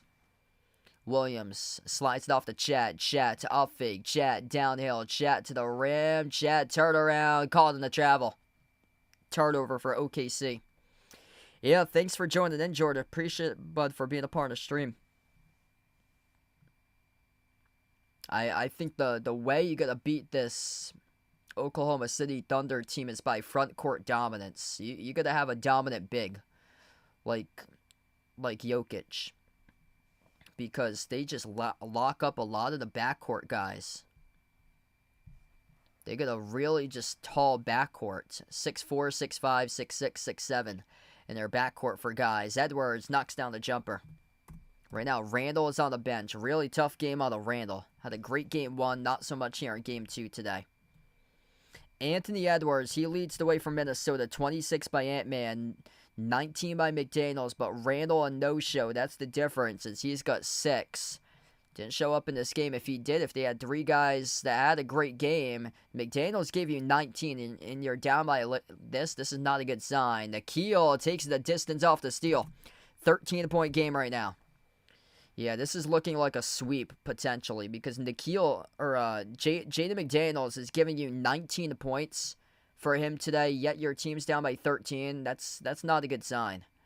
Top of the key. Shea works on his cousin Nikhil. Triple teamed. Outside finds Jalen Williams. He accelerates downhill to the rim. Jalen Williams with some space. Puts it up and enough. The glass. It's good for 2. 105-90. Under 5 minutes left to go in the fourth quarter. Jalen Williams surpassing his playoff average. He's got 21. Naz Reid attacking downhill. Out to the corner off to Edwards. Edwards takes on Lou Dort. Attacks baseline over. Holmgren got the left-hand layup. Shea looking to slow it down as he crosses midcourt. Shea, pressured by McDaniels, gets it away. Cross-court off to Jalen Williams. Williams, 10 of the timer. Williams goes up, got it stripped, lost it. Battle for the loose ball. Conley picks up the loose ball here for Minnesota with a steal. Up the floor to Nikhil. Nikhil attacks inside the paint off the drive. Bumped into and fouled. And it's on his cousin Shea. The clock will stop with 4:07.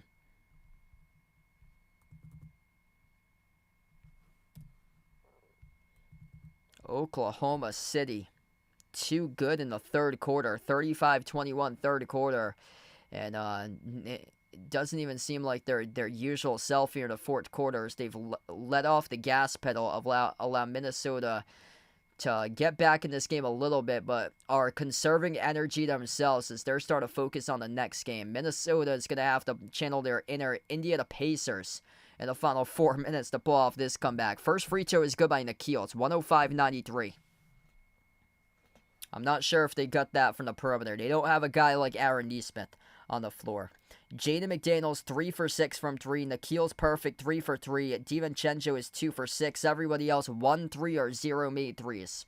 They just don't have that guy like Nesmith out there that made 8 threes last night. 105-94. It's an 11-point game. Corner 3 bricked off the back room. No good. Missed by Dort. Long rebound. Tracked down by McDaniels. Off to Edwards. Stolen right back by Williams. Outlet pass ahead of the pack. Holmgren. Huge rejection by Naz Reid. Jalen Williams scoops up the loose ball though and scores for 2. Hustle play after hustle play.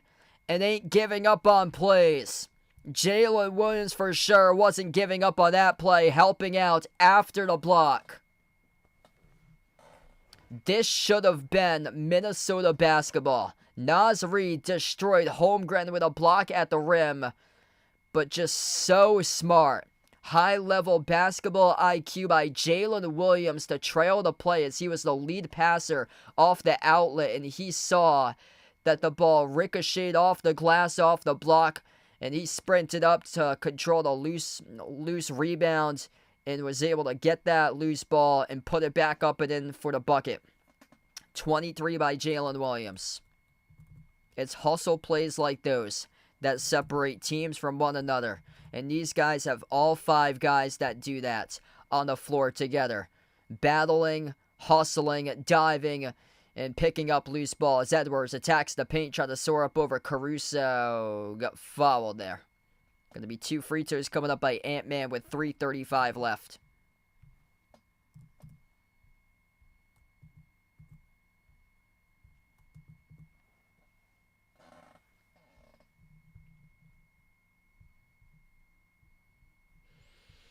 It is on Caruso, so Caruso just fouled out. So that's his 6th. So Caruso is done for the game. He just fouled out.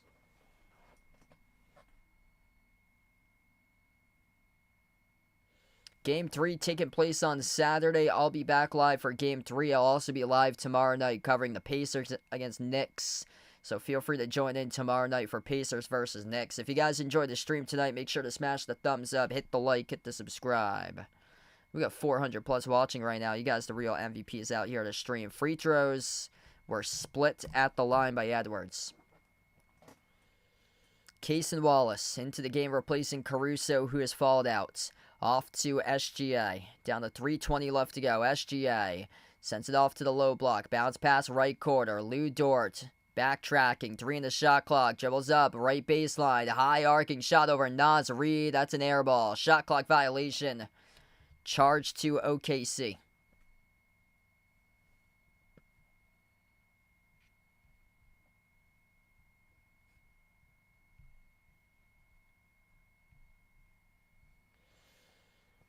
Six for 17 this quarter. There's an opportunity for Minnesota. You're going to have to score at every single one of your possessions. Anthony Edwards knocks down the deep 2J. It's a 10-point game. Making it interesting right now. Oklahoma City's let up a little bit in this 4th quarter. Shea gets it off to his left. Williams. A bullet of a pass to the left corner. Dump off down low. Watch out for Chet Holmgren, who scores up and off the glass. Every single time they shut down the door, they did it exactly that right there. 34 points tonight by Shea Gilgeous-Alexander. Chet Holmgren with a defensive rebound. Chet's got 20. Refs called Chet though and then over the back. Yeah, there's going to be free throws here attached to this. Coming up for... they called Chet and then over the back. T-Wolves took the timeout. So free throws coming up right now for Minnesota after the timeout as we're down to 2:33 left. SGA, 34 points tonight for SGA. 23 by Jalen Williams. He was excellent. Both SGA and Jalen Williams went 11 for 19 each from the floor. Chet Holmgren with 20. Chet Holmgren had a great game. When those 3 guys play great, there's very, very little of a chance that Minnesota is going to have to win. Like, very low of a shot. They're going to have to stop at least one of those guys to have a chance. Because if Shea, J-Dub, and Chet Holmgren keep on going off, it's the same 3 players. It's going to be a sweep. For Minnesota, Edwards with 31. You get the most out of McDaniels with 19. You got to get something out of Randall. That was not possible tonight with 6. Poor game by Julius Randle. 6 points, 2 for 11 shooting.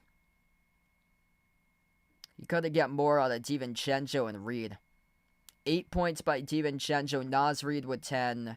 And it's just becoming that they have 2 starters that's offensive liabilities on their team. Rudy Gobert, 5 points. Mike Conley with 3. And that just can't keep on happening. You got to get something out of those guys, and it's just non-existent. Yeah, Ant-Man, low efficiency for him, under 50%. 1 for 9 from 3.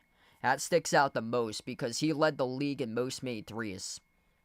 31 for Ant, but coming on a bunch of shots. 12 for 26 and 1 for 9 from 3.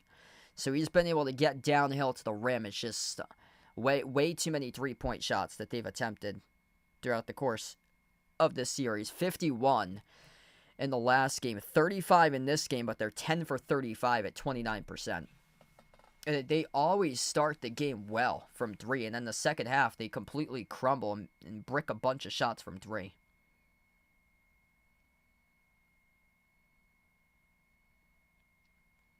Yeah, based on the looks of this could be a quick series. Like, Minnesota needs to figure it out, and it just can't be two guys that scored a ball. Nikhil's got 15. Reed with 10. You got to get something out of Randall tonight. And that was not possible. Rough game by Randall. That's where the margin of error is very slim, because if one of those guys has an off game and the trio plays excellent, like they're now a perfect 2 for 2 between Shea, J-Dub, and Chet Holmgren, then there's very little of a shot that Minnesota will have. Julius Randle, they got his shot chart up. He was missing a lot inside the key. Physicality for the Thunder defense really got to Julius Randle tonight. He had a lot of trouble finishing shots from 5 feet under away from the hoop. 2 free throws here by Nikhil at the line. First one's good.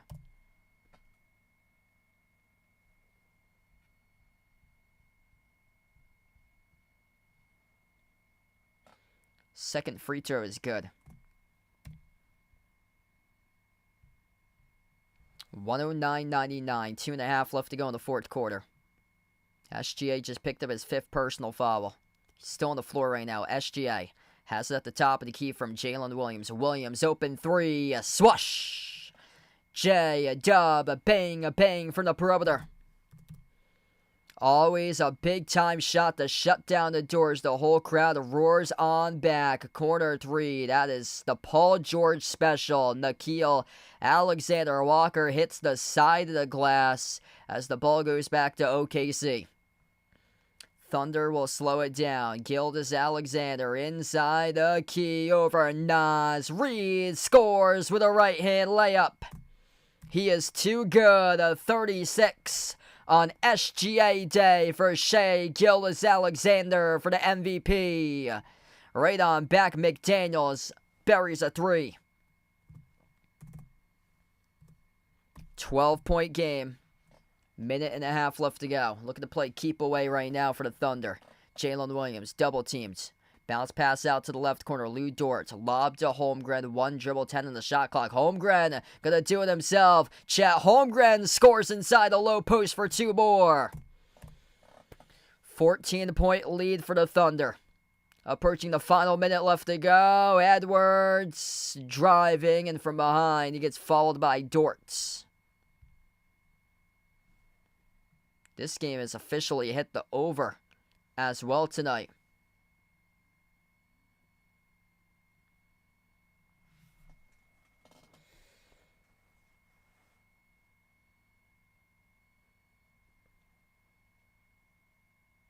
First shot by Edwards. No good. Missed off the mark.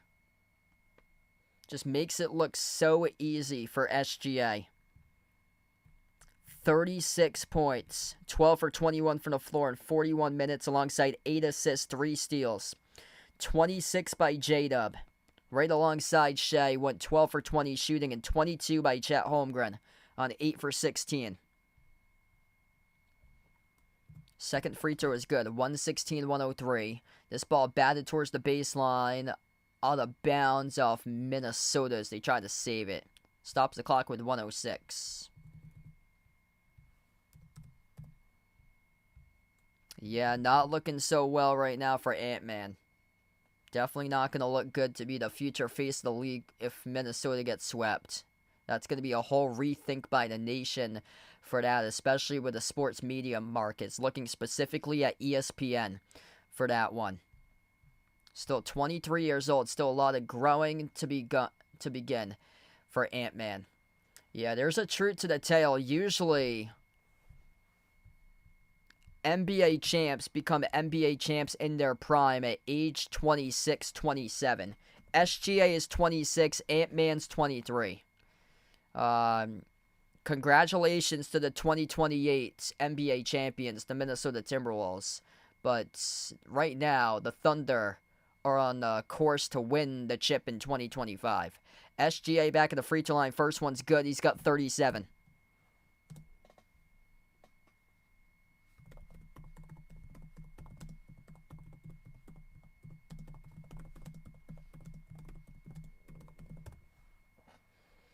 NBA championship superstar players age first ring. Magic at age 20 being an exception, same as Kobe at 21. Jordan won his first championship at 28. LeBron won his first championship at 27. Here's some notables. Tatum last season at 26. Durant at 28, Curry at 27, Shaq at 28, Hakeem at 31, Dirk at 32. So those are some notable superstars that won championships, as DiVincenzo is not on the floor right now. Final minute left to go, 118-103, Shea with possession. Shea is 26.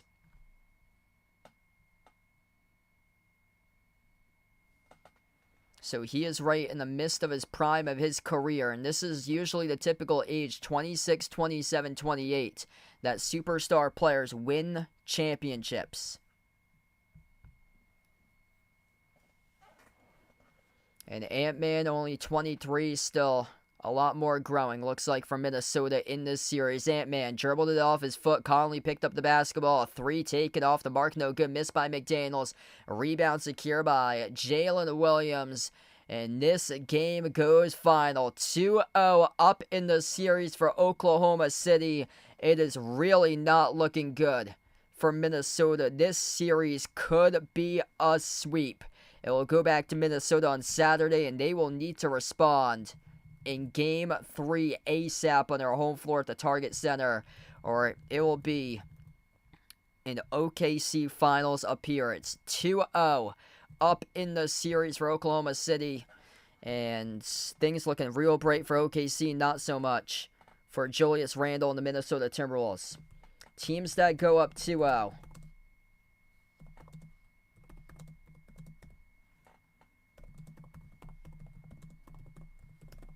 Teams that go up 2-0 in the NBA playoffs percentage, they win 96% of the time, according to Sports Illustrated. Only 7.4% has gone down 0-2 and come back and win. So the odds are not in the favor of the T-Wolves.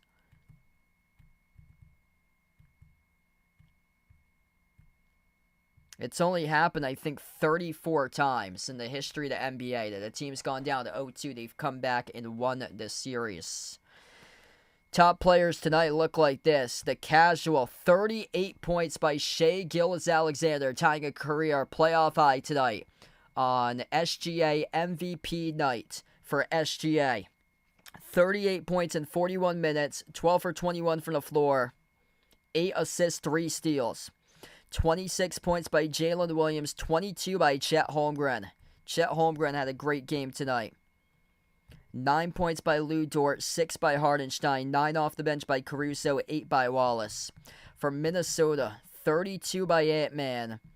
That was on 12 for 26 from the floor. Rough game from 3 for him, though. Just 1 for 9 from the perimeter. McDaniels at 22. McDaniels had an excellent game, shooting 8 for 15 and 4 for 8 from 3. They get the most out of McDaniels. That's a terrible sign that they lost by 15, because all it takes is one guy to have an off game for Minnesota for them to lose, and that's what exactly happened tonight. Julius Randle, 6 points, 2 for 11 shooting, an absolute no-show tonight in this game. Very minimal offense out of Rudy Gobert, which is 5 points. Mike Conley, 1 for 6 shooting with 3 points. They got 3 starters who need to get double digits and surpass their playoff averages in order to win games, plus the bench. That's the only way that they can win, because you ain't getting anything out of Gobert and Conley. It's almost like the equivalent of having Ben Simmons and Draymond Green together on the floor.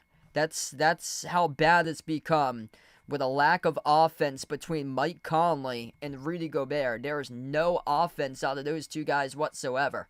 And Oklahoma City knows that, and that allows them to draw much more attention on guys like Ant-Man and Randall and take them out of the equation and limit them in the points, just like they did tonight with Randall locking up Julius Randle as the physicality got to Randall. They stacked the box and he could not finish. Multiple missed shots off the glass from 5 feet and under in this game for Julius Randle.